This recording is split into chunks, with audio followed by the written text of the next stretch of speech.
我的视线正在剧烈的颠簸，一头暴食者正向我扑来，我下意识的抬起满是伤疤的右手，想要阻挡，黑暗瞬间吞没了一切。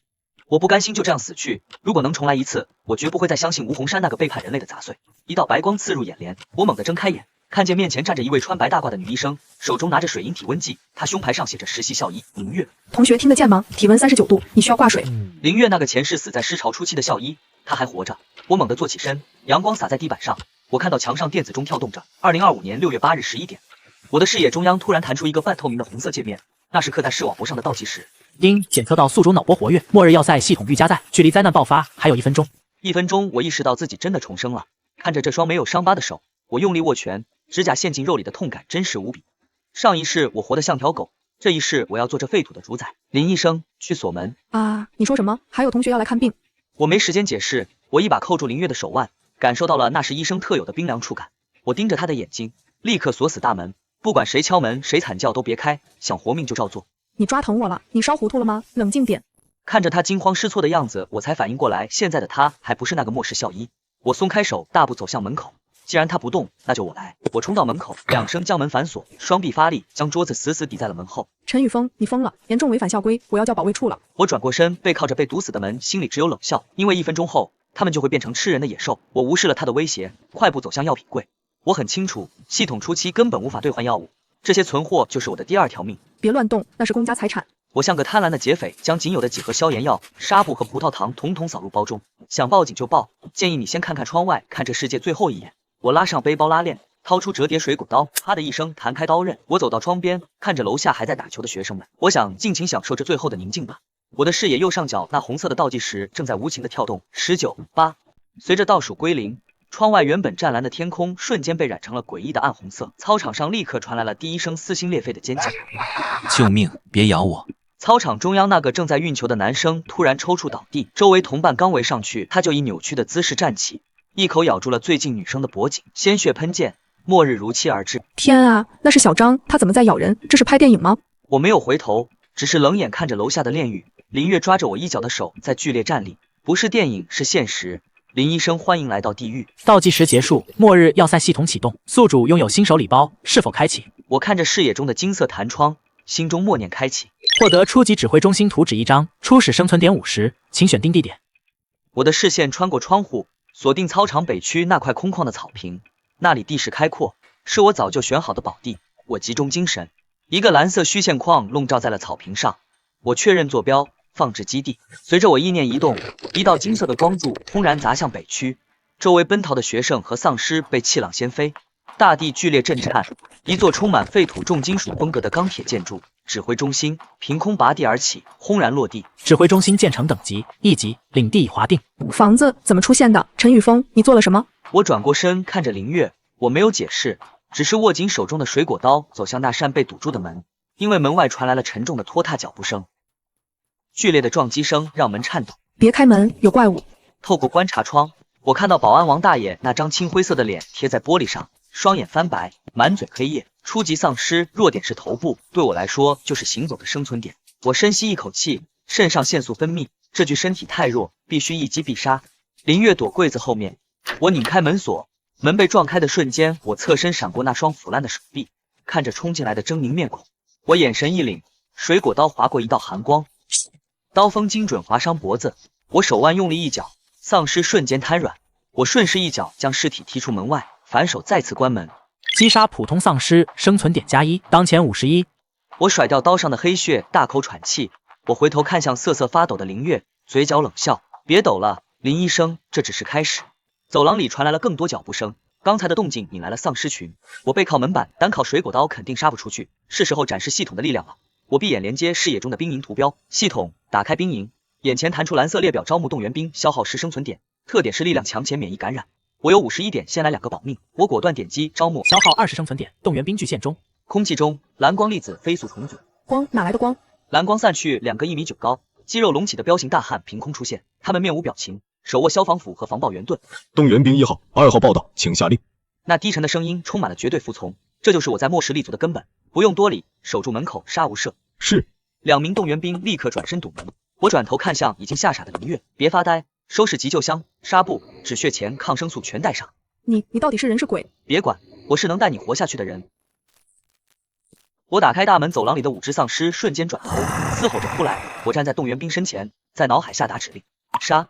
动员兵动了，夹举盾像坦克一样撞飞最前面的丧尸，以紧随其后。消防捕界惯性皮下镜头一黑，只剩利刃切开腐肉的声音。击杀普通丧尸，生存点+1。击杀普通丧尸，生存点+1。10秒后，走廊只剩残肢黑血。我跨过尸体，回头看了一眼正在呕吐的林月，吐完没吐完跟上，掉队可没人救你。我们沿着楼梯向下推进，突然楼下转角冲出一只穿着运动服的丧尸，速度极快，敏捷型变异体这么快就进化。他灵活避开动员兵的斧头，直接扑向了队伍最后的林月。救命！我眼神一凝，手中的水果刀脱手而出，水果刀化作荧光扎起劫丧尸肩膀，巨大力道让他动作迟滞一瞬。闪开！我飞身跃下，凌空一脚将丧尸踹到墙角。我走过去，拔出水果刀，擦拭干净。林月瘫软在台阶上，大口喘息。我向他伸出手，还能走吗？谢谢。他抓住我的手，借力站起。这一刻，他看我的眼神少了一分恐惧，多了一分依赖。杀出教学楼，眼前的景象更惨烈，数百只丧尸在操场游荡。我目光穿越狮群，看向中央那座宏伟的指挥中心，那是我的基地。只要进入基地就安全了。我看了一眼面板，刚才一路杀下来攒了30点，这点火力不足，我需要更多的兵。我再次打开兵营界面，招募动员兵3个，光芒闪烁，又有3名动员兵出现。现在我有5名死士了，他们围成圆圈，将我和林月护在中间。结阵，目标指挥中心，平推，杀！5名动员兵齐声怒吼，举盾组成钢铁防线，像尖刀插入狮群，丧尸如潮水涌来，但在盾牌和利斧面前成片倒下。我走在队伍中间，随时补刀漏网之鱼。林月紧抓我背包带，闭眼不敢看。生存点+1，生存点+1。看着疯狂上涨的生存点，我心中只有变强的快感。终于，我们冲破尸潮，来到了指挥中心那厚重的金属大门前。开门，沉重的闸门轰然升起，我们冲进去，大门随即落下，隔绝了嘶吼与血腥。大厅内灯火通明，空气净化系统在运转，这里没有血腥味，只有让人安心的机油味。我们活下来了。林月瘫坐在地上，喜极而泣。我走到全息沙盘前，看着代表我方单位的绿色光点，这只是第一步，我要把校园变成铁桶一般的江山。我转头递给林月一瓶从系统酒馆兑换的矿泉水，别哭了，作为唯一医生，你以后有个忙。天色渐暗，林月已经缓过劲来，正在给受轻伤的动员兵包扎。虽然暂时免疫病毒，但皮肉伤也需要处理。看着他熟练的动作，我承认带他回来是对的。我的肚子发出了抗议，不仅是我，林月也尴尬地捂住了肚子。那个，有吃的吗？我这才想起我们1天滴水未进，我立刻调出系统查看补给站。补给站激活可兑换黑面包、压缩饼干、纯净水。警告：补给站不提供医疗物资。系统再次提醒我，这里解决不了疾病。那包搜刮来的药尤为珍贵，虽然食物基础，但在末世是无价之宝。我走到物资提取口，花费生存点兑换了2份黑面包和水。我拿起热腾腾的面包扔给林月，吃吧。热的，竟然还是热的。林月捧着面包咬了一口，眼泪差点掉下来。太好吃了，谢谢你，陈宇峰。我坐在指挥椅上啃着面包，光靠兑换太浪费。要想养活以后的联防军，必须搜刮现成物资。系统还有一个特殊兵种工程兵，我点开说明，工程兵可以将废弃物资转化为原材料。我的眼睛瞬间亮。夜幕降临，丧尸变得更加狂躁，但我没打算休息。我站在指挥中心的瞭望台上，看着楼下。我决定趁夜色召唤第一批工程兵，把基地周围的防御工事建立起来。我大手一挥，消耗了剩余的大部分生存点。招募工程兵4个。蓝光闪过，4个身穿黄工装、手持大锤的汉子出现在空地上。愿为指挥官效劳，我们要敲碎点什么？我指着基地周围那些碍事的绿化带和废弃汽车，把这些都给我拆了。我要材料，我要围墙。看着工程兵们挥舞大锤开始工作，我心中涌起一股豪情。种田、刨冰、扩张，我的末日帝国今晚正式动工。清晨的阳光透过指挥中心的落地窗洒在地图上。经过一夜的休息，我的状态恢复了不少。但看着系统面板上仅剩的几点生存点，危机感再次袭来。基地要运转，光靠那几个工程兵拆汽车是不够的，我们需要更多的资源。早饭是最后一点黑面包了，如果你要带人出去，我建议先去学校超市。林月指着地图上的一个红点，那里是学校生活区。他昨晚整理了急救箱，把那几盒珍贵的抗生素单独包好，正合我意。今天不仅要搜刮物资，还要把校园里的幸存者清理一下。我转身看向正在待命的动员兵和昨晚召唤出的工程兵，集结，目标学校超市。走出基地，空气中弥漫着腐烂的臭味，主干道上游荡着几十只丧尸。看到我们出来，他们像是闻到了腥味的鲨鱼，嘶吼着围了上来。我没有停步，这种规模的狮群现在对我来说只是送上门的生存点。杀！动员兵在前开路，工程兵在后护卫，斧头与盾牌的撞击声此起彼伏。我走在队伍中间，手中的水果刀精准地刺入一只漏网丧尸的太阳穴。击杀普通丧尸，生存点+1。一路推进，我们像是一台绞肉机。林月跟在后面，虽然脸色依旧苍白，但已经不再像昨天那样尖叫。他在适应这个末世。超市大门紧闭，里面隐约传来争吵声，门口堆满了用来阻挡丧尸的货架。别开门，外面全是怪物。可是没吃得了。看来里面还有幸存者。我示意动员兵上前，把门砸开。动员兵挥起消防斧，哐的一声巨响，卷帘门被劈开，一道口子里面的争吵声瞬间消失。我跨过障碍物走进超市，几十双惊恐的眼睛死死盯着我，以及我身后全副武装的战士。这里被征用了。超市里大概有20多个学生，大多面黄肌瘦。人群中间，几个身穿名牌运动服的男生正围坐在一堆食物旁，手里拿着棒球棍。为首的是个染着黄发的男生，我认得他，赵天宇学校有名的富二代校霸。哟，这是哪个系的？敢来抢老子的地盘，也不打听打听我是谁？我没有理会他的叫嚣，示意工程兵开始搬运货架上的物资，大米、罐头、水，这些都是硬通货。聋了吗？兄弟们给我上，把这小子的东西抢过来！赵天宇一挥手，身边4个男生举着棒球棍冲了过来，周围的学生吓得缩成一团。我眼神一冷，这种不知死活的蠢货在末世就是找死。动手！站在我身侧的一名动员兵猛地跨前一步，盾牌横扫，砰！冲在最前面的男生直接被撞飞3米远，撞倒了后面的货架。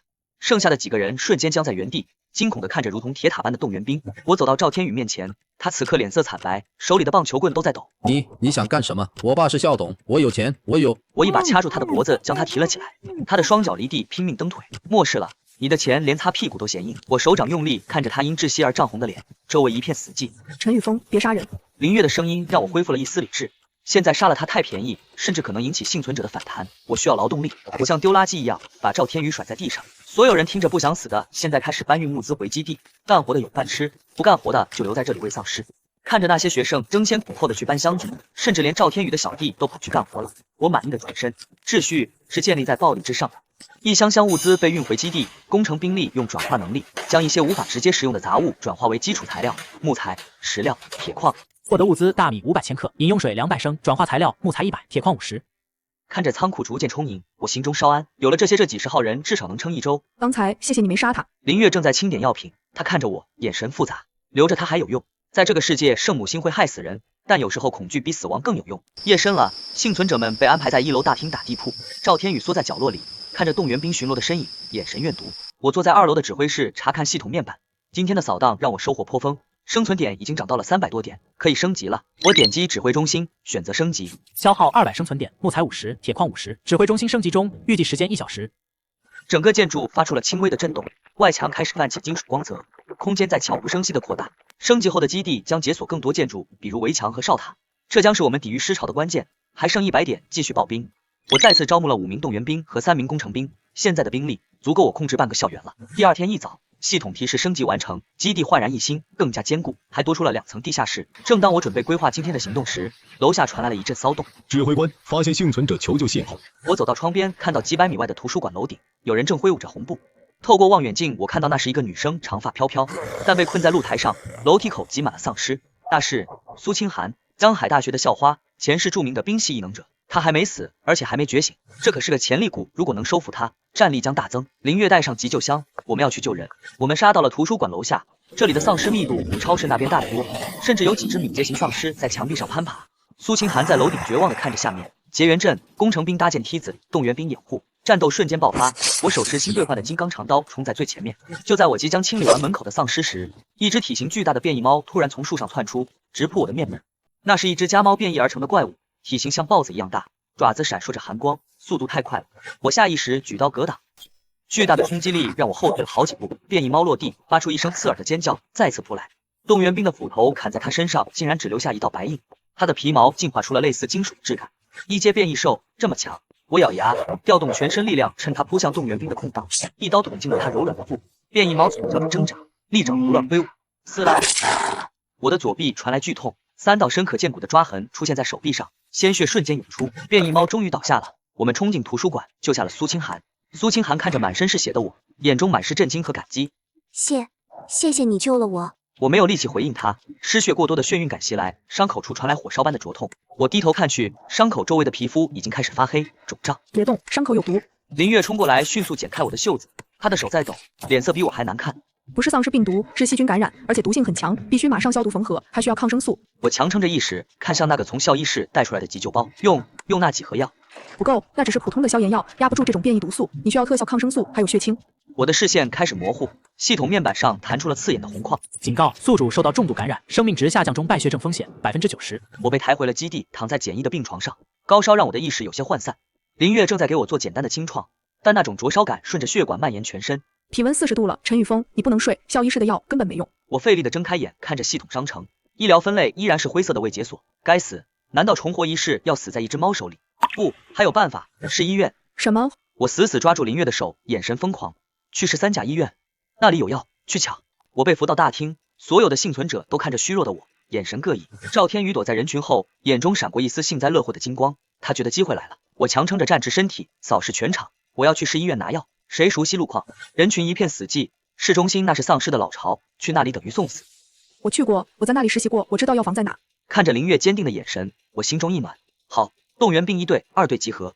我虽然虚弱，但我是这里的王，只要我不死，系统战士就只听我的。队伍集结完毕，我坐在改装后的越野车副驾驶，林月开车。临走前，我把指挥权暂时交给了刚招募的步兵队长。我看向赵天宇，他立刻低头，但我知道他在想什么。等我回来，如果还在搞小动作，就别怪我无情。车队轰鸣，驶出校园大门，外面的世界比校园里残酷100倍，高楼大厦变成了废墟，街道上密密麻麻全是丧尸。我握紧手中的枪，眼神冷冽。这一趟要么拿药回来称王，要么死在路上。车队在废弃的车辆间穿梭，动员兵在车顶用机枪扫射，靠近的丧尸。我的意识越来越模糊，高烧在吞噬我的体力。坚持住，前面就是跨江大桥，过了桥就是市区。突然，前方路口涌出一股尸潮，像黑色的洪水一样堵住了去路。而在尸潮中央，一只体型硕大的变异丧尸正挥舞着路灯杆，发狂地砸着周围的汽车。力量型变异体，我咬破舌尖，利用疼痛让自己清醒。撞过去，别减速！越野车以紧攻敌，像一头钢铁野兽，狠狠撞向了那道死亡防线。越野车的引擎发出痛苦的咆哮，10度表指针疯狂向右偏转。视野前方，那只身高接近3米，浑身肌肉如同肿瘤般隆起的力量型丧尸，举起了一辆废弃的轿车，像投掷保龄球一样向我们砸来。他砸过来了，快躲开！我死死盯着飞来的黑影，高烧让我的反应迟钝，但我依然猛打方向盘。车身剧烈侧倾，废弃轿车擦着我们的车顶飞过，发出刺耳的金属摩擦声，火花四溅。动员兵集火！车顶的动员兵扣动了重机枪的扳机，火舌喷吐，子弹打在力量型丧尸身上，溅起黑色的血花。但这怪物的皮太厚了，它仅仅是后退了几步，便愤怒地咆哮着冲了上来。我看着越来越近的庞大身躯，系统红色的警告框在视野中疯狂闪烁，硬闯必死无疑，我必须赌一把。我猛踩刹车，同时拉起手刹，越野车在路面上画出一个飘逸的弧线，车尾狠狠甩向了丧尸的膝盖。巨大的撞击力让我眼前一黑，安全带勒得我胸口剧痛。但那只怪物也被重达2吨的越野车甩尾散断了小腿，轰然跪倒在地。趁他病要他命，我强忍着眩晕踹开车门滚了下去，砍他的头。早已待命的3名动员兵举起消防斧，像伐木一样砍向丧尸粗大的脖颈，黑血喷涌，怪物的头颅滚落。击杀一阶力量型变异体，获得生存点+50。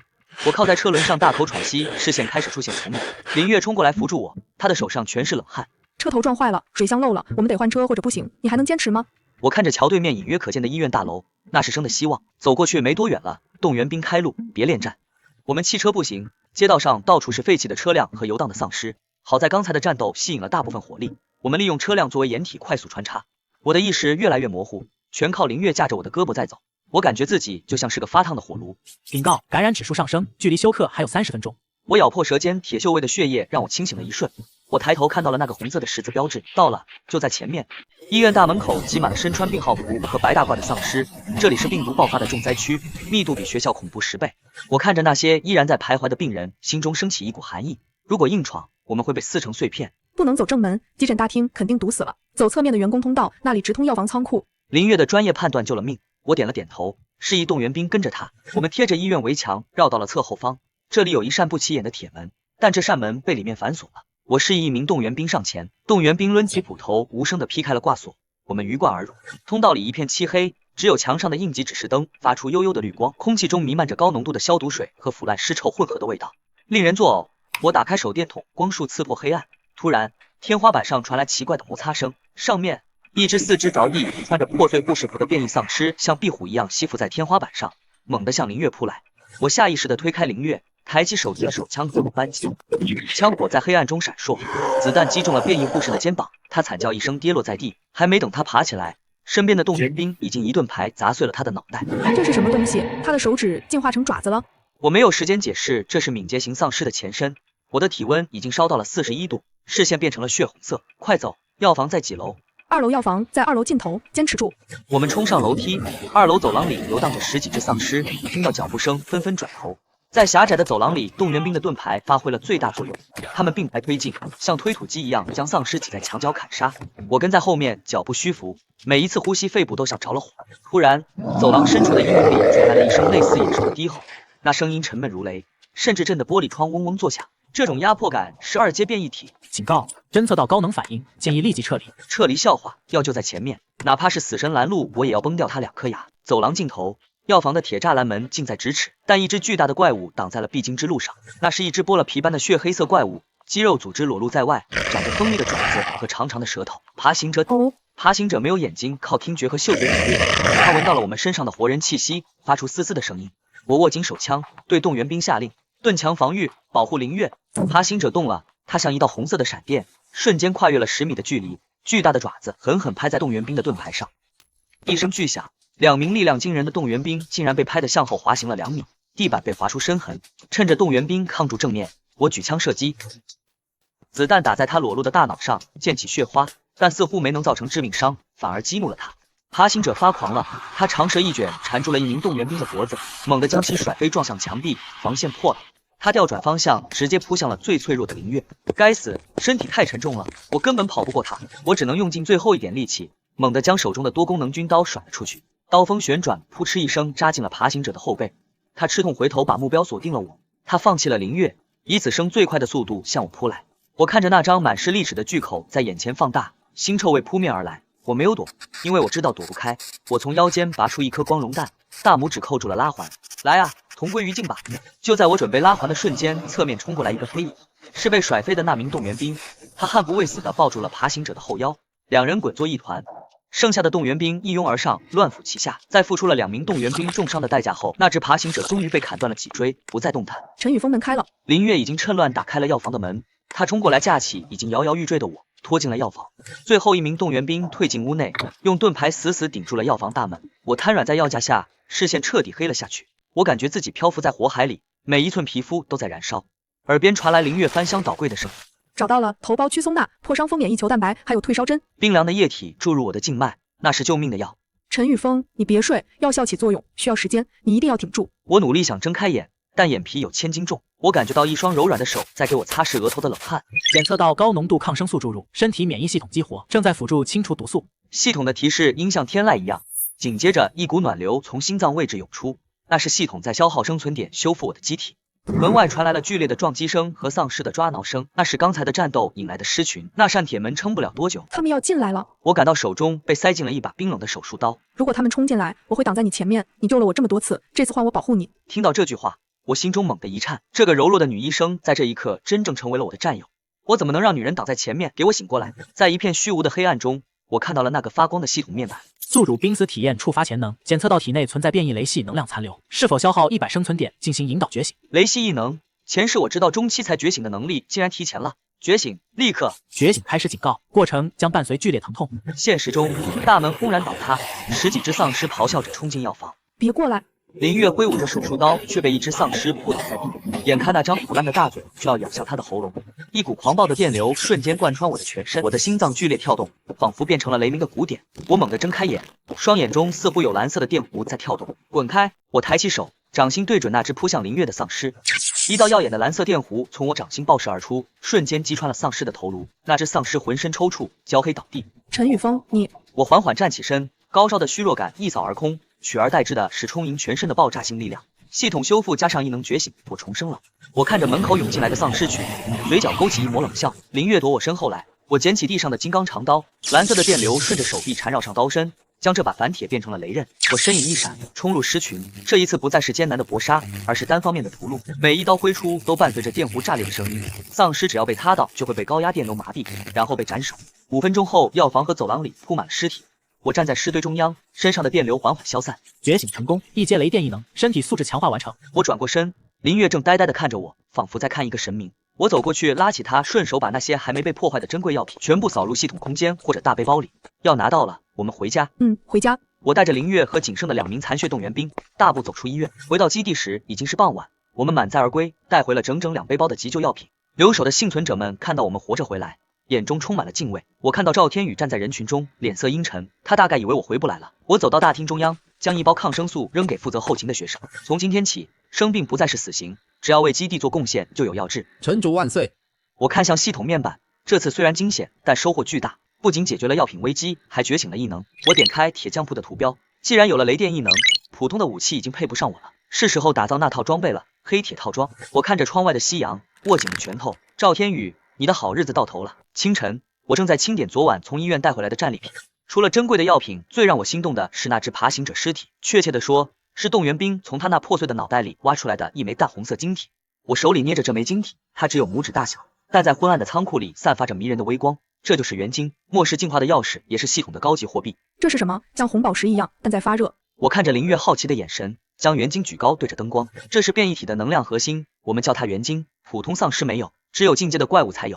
检测到一阶变异元晶用途：1. 转化为500生存点；2. 作为打造稀有装备的核心材料；3. 服用需配合进化药剂。我看着系统面板的选项，毫不犹豫地排除了第一项。500生存点虽然多，但这枚元晶有更重要的用途。我现在的身体虽然觉醒了雷电异能，但防御力依然是短板。我需要一套能配得上这异能的装备。林月把这些药品入库，严格登记，除了重伤员，谁也不准动。明白。对了，赵天宇那帮人最近有点不安分，他们私下里在拉拢幸存者，说你……我冷笑一声，打断了他，说我独裁，说我私吞物资，差不多是这个意思。他们人多，我怕……我收起元晶，眼神变得锐利。跳梁小丑而已，等我把那件东西造出来，就是跟他算总账的时候。我来到了基地一侧新解锁的建筑军械库，这里充满了灼热的气息，巨大的熔炉里燃烧着永不熄灭的蓝色火焰。我打开系统制造列表，目光锁定在那个只有拥有一阶元晶才能解锁的图纸上。黑曜石战甲轻型，需求一阶元晶：1. 精炼钢铁50，生存点200，特性高防御绝缘，增幅雷电异能。这就是我想要的神器。黑曜石战甲不仅坚硬，还能作为导体增幅我的雷电力量，是我前世梦寐以求的初期神装。我将红色的元晶放入熔炉的核心凹槽，又投入了足够的钢铁材料。打造熔炉轰鸣，蓝色的火焰瞬间变成了赤红色，将整个房间映得通红。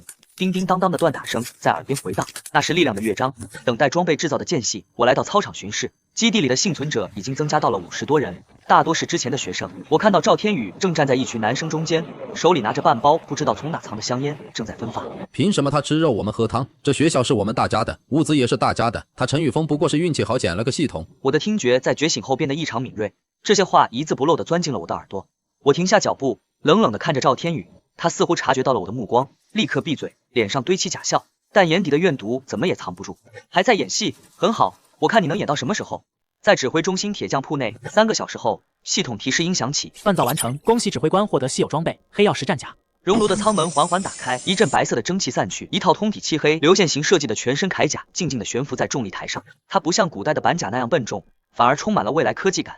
表面有着暗红色的纹路，那是元晶能量在流动的痕迹。我走上前，手指触摸到冰冷的甲片。装备随着我的意念，战甲仿佛有了生命，化作流动的液态金属覆盖我的全身。胸甲护臂、战靴、头盔，咔嚓，最后一声脆响，面甲闭合，我的视野瞬间变成了淡蓝色的战术 UI 界面。战甲着装完毕，防御力提升300%，雷电异能传导率100%。我来到指挥中心测试场，我活动了一下手脚，丝毫没有沉重感，反而觉得身体轻盈了不少。这就是系统的黑科技。我走到测试用的假人面前，深吸一口气，调动体内的雷电能量。蓝色的电弧不再是四散乱窜，而是顺着战甲上的暗红色纹路汇聚到了我的右拳上。我猛地一拳轰出，用来测试的加厚钢板直接被轰出了一个焦黑的大洞，边缘还闪烁着红热的火光。我看着自己的拳头，这种充满力量的感觉让我沉醉。现在的我，哪怕面对2只爬行者，也能正面硬刚。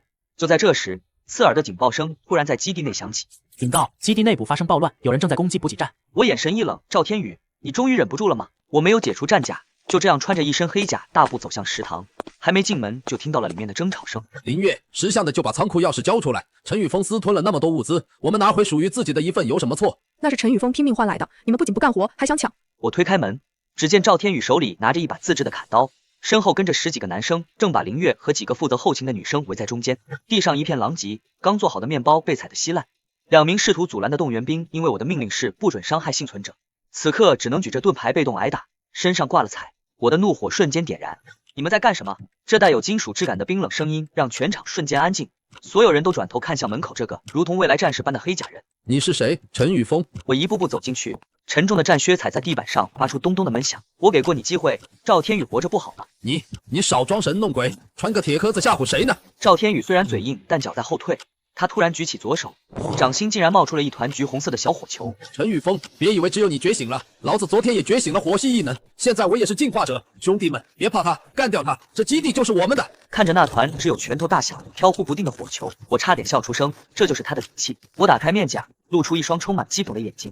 就这，去死吧！赵天宇猛地将火球向我甩来，周围的人发出一声惊呼。那团火球飞得很慢，我甚至没有躲避，只是抬起被黑曜石护臂包裹的左手，我像拍苍蝇一样，直接将那团火球拍散，火星四溅，连我战甲的漆都没蹭掉，全场死寂。赵天宇的表情凝固在脸上，像是见了鬼。我身影一闪，启动战甲的助推功能，瞬间跨越5米的距离，出现在赵天宇面前。我一把掐住他的脖子，将他单手提离地面。玩火，小心尿炕！赵天宇在我手中拼命挣扎，砍刀砍在我的臂甲上，发出叮叮当当的脆响，连一道划痕都留不下。我扫视着他身后那10几个拿着武器的学生，还有谁想当老大的站出来？没有人敢动，他们手里的武器纷纷掉落在地，刚才的嚣张气焰荡然无存。放开我，我爸是……我手掌渐渐用力，看着他充血的眼球。末世里没有爸爸，只有强者。你不仅蠢还坏，你煽动暴乱，抢夺物资，按照基地法则，死罪。陈宇峰杀了他会引起恐慌的。我转头看向林月，他虽然愤怒，但依然保持着理智。他说的对，直接杀了太便宜他，而且容易让人觉得我嗜杀成性。我要杀鸡儆猴，但要更有威慑力。我手一松，赵天宇摔在地上，剧烈咳嗽。我不杀你。赵天宇眼中闪过一丝喜色，我要把你扔出去。10分钟后，全基地的幸存者都被我召集到了大门口。赵天宇和那几个参与暴乱的学生被动员兵压着，跪在地上。我站在高台上，声音通过扩音器传遍全场。在这个基地，我提供食物，提供安全，提供药品。我只要求一件事：服从和劳动。我指着门外游荡的丧尸，既然你们觉得我不公平，觉得外面的世界更自由，那我就成全你们。开门！厚重的基地大门缓缓打开，外面凄厉的嘶吼声瞬间传了进来。不，别赶我出去，我会死的，我错了，陈哥陈爷。我面无表情地看着他痛哭流涕，甚至尿了裤子，把他们扔出去。动员兵毫不留情地架起赵天宇等人，直接扔出了大门。大门在他们绝望的拍打声中缓缓关闭，阳光照进基地大门内，门外传来了惨叫声，很快又归于平静。门内的幸存者们一个个脸色苍白，瑟瑟发抖，这种恐惧比直接杀人更有效。我收回目光，看向众人，从今天起实行积分制，干活就有积分，有积分就能换食物，换更好的住所，甚至换进化的机会。我从怀里掏出一枚从医院带回来的普通金盒，谁表现好，我就让他成为像我一样的进化者。我看到人群中原本恐惧的眼神，瞬间变成了渴望和狂热。这就对了，大棒加胡萝卜才是统治之道。处理完内乱，基地终于进入了正轨。会议室里，我林月还有刚加入核心团队的苏清寒坐在一起。苏清寒是前几天就回来的校花，他虽然还没觉醒，但展现出了极高的管理天赋，现在帮林月分担后勤压力。我看着地图，学校周边的资源已经搜刮的差不多了，我们的人口在增加，食物消耗是个大问题，光靠学校超市撑不了多久。是的，而且我们需要更多的建筑材料来加固围墙。我手指在地图上画了一条线，明天开始向东扩张，目标是2公里外的建材市场和农贸批发中心。那个方向好像有联防军活动的迹象。我眉毛一挑，联防军？上一世联防军在末世初期可是个巨无霸，但也极其霸道。联防军又如何？挡了我的路一样要让开。检测到新的主线任务，接触联防军，奖励终极枪械图纸。散会后，我独自登上城墙，夜风吹动我的战甲披风，看着下方灯火通明的基地，动员兵在巡逻，幸存者在安睡。这是我在末世建立的第一块净土，但我知道真正的挑战才刚刚开始。变异兽、更高级的丧尸，还有人心难测的幸存者势力。我握紧拳头，雷电在指尖跳跃。来吧，不管是什么牛鬼蛇神，在我的战争堡垒面前都将被碾碎。我看向远方漆黑的城市轮廓，那里有更强的力量在呼唤我。指挥中心可升级至2级需求，生存点1000。我看着面板上刚刚攒够的1000点，升级。随着我的指令，整个基地再次发出低沉的轰鸣，向着更宏伟的形态进化。随着一阵低沉的机械轰鸣声，脚下的地面停止了震动。我睁开眼，看着焕然一新的指挥中心，空间比之前扩大了2倍，墙壁变成了更具科幻感的银灰色合金材质，全息沙盘的投影范围也覆盖了周边5公里的区域。指挥中心升级完毕，当前等级2级，解锁新建筑、围墙、哨塔、水利工厂，解锁新兵种，重装守卫、狙击弩手。我看着新解锁的兵种，嘴角上扬，狙击弩手，这是我目前最缺的远程破甲单位。虽然还没有火药武器，但系统出品的强力弩箭足以射穿变异兽的头骨。我看了一眼剩余的生存点，昨晚清理校园和赵天宇的家底让我攒下了不少。系统招募狙击弩手时，重装守卫时，大厅中央的光阵连续闪烁，20名全副武装的精锐战士凭空巨现。重装守卫手持半人高的塔盾和长矛，弩手背着漆黑的机械复合弩。这就是2级基地的力量吗？有了这些墙和塔，我们终于可以睡个安稳觉了。我转头看向林月和苏清寒，苏清寒换上了我从商场搜刮来的战术作训服，显得英姿飒爽。林月留守，负责安排工程兵修建围墙。苏清寒，带上你的兵系异能，跟我出城，我们要去拿建材。车队驶出校园，这是我重生后第一次大规模远征。外面的街道比我想象的还要拥堵，到处是报废的车辆。动员兵在前清理路障，我和苏清寒坐在改装的越野车里。2点钟方向有反光，是望远镜。我顺着他的视线看去，远处建材市场的楼顶上有人影闪动。那个位置不仅视野开阔，而且易守难攻。我开启了黑曜石战甲的头盔面罩，战术 UI 界面迅速放大了远处的图像。目标分析：人类武装人员，装备突击步枪，所属势力推测灵山避难所联防军。果然碰上了。上一世，这片建材市场就是联防军必争之地。全员停车，准备战斗。我带着队伍刚刚靠近市场大门，一声清脆的枪响打在车前的柏油路上，溅起一串火星。站住！前方是灵山避难所基地，闲杂人等立刻离开。我推开车门，黑色的战甲在阳光下反射着冷冽的光芒。我没有退缩，反而独自一人向前走去。我是江海大学幸存者基地的负责人，我们需要这批建材。江海大学那群学生娃娃，赶紧滚回去喝奶吧，这里被征用了。我眼神一冷，看来不露点手段，这门是进不去了。狙击弩手给他点颜色看看，别杀人，射掉他的喇叭。身后100米处的车顶上，一名弩手扣动了扳机，一支漆黑的弩箭带着破空声，精准地射穿了哨兵手中的扩音器。巨大的冲击力让哨兵一屁股坐在地上。市场内瞬间冲出一队全副武装的战士，黑洞洞的枪口对准了我们。为首的是一个身材高大、面容刚毅的男人，他没拿枪背上，却背着一把巨型的合金战刀。我认得他，雷震，前世联防军的战神，力量与速度双系进化者。哪个不长眼的，敢袭击联防军哨卡，活腻了吧？我并没有被他的气势吓倒，我抬起副甲的右手指了指身后的车队，我说了，我们要建材，要么交易，要么开战。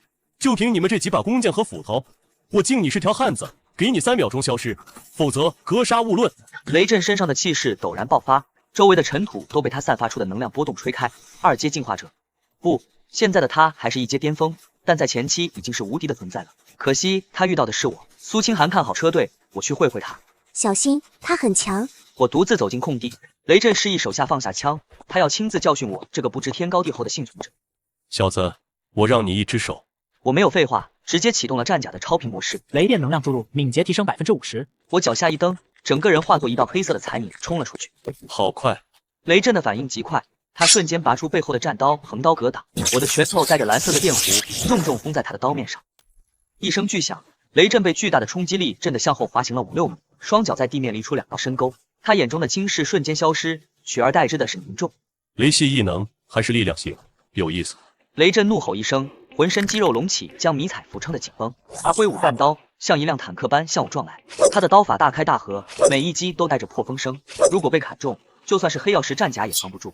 但我没打算硬抗，我利用系统赋予的动态视觉，轻易捕捉到了他的攻击轨迹。侧身、滑步、上勾拳，我的动作简洁高效，每一次闪避都恰到好处。雷震越打越急，他的力量虽然大，但打不中我就毫无意义。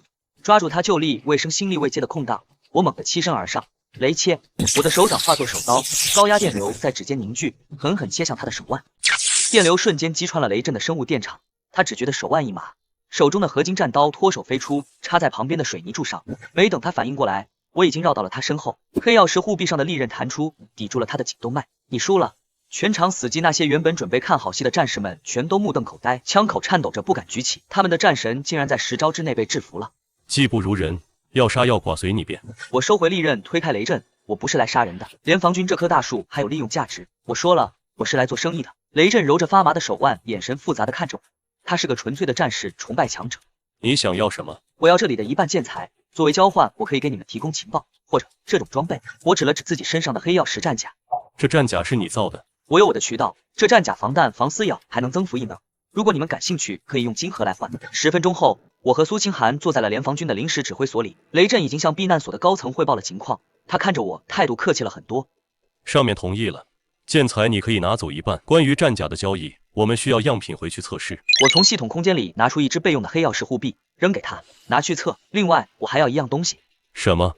我要这一带的详细地图，以及你们侦测到的变异兽分布图，这才是我的真正目的。系统任务提示：天池瀑布那边有大机缘，但我需要准确的路线。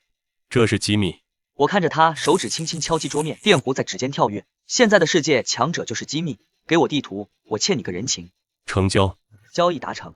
我大手一挥，早已待命的工程兵和动员兵涌入市场。工程兵们效率极高，他们甚至不需要搬运，直接将手按在钢材和水泥上，系统光芒闪过，物资就被分解回收进了系统空间。这一幕看得旁边的联防军战士一愣一愣的，眼神中充满了对未知的敬畏。我看着系统面板上飞涨的资源数字，心中一定，有了这些材料，围墙和哨塔今晚就能建好，基地将固若金汤。满载而归的车队行驶在夕阳下的废墟公路上，苏清寒手里拿着雷震给的军用地图，正在仔细研究。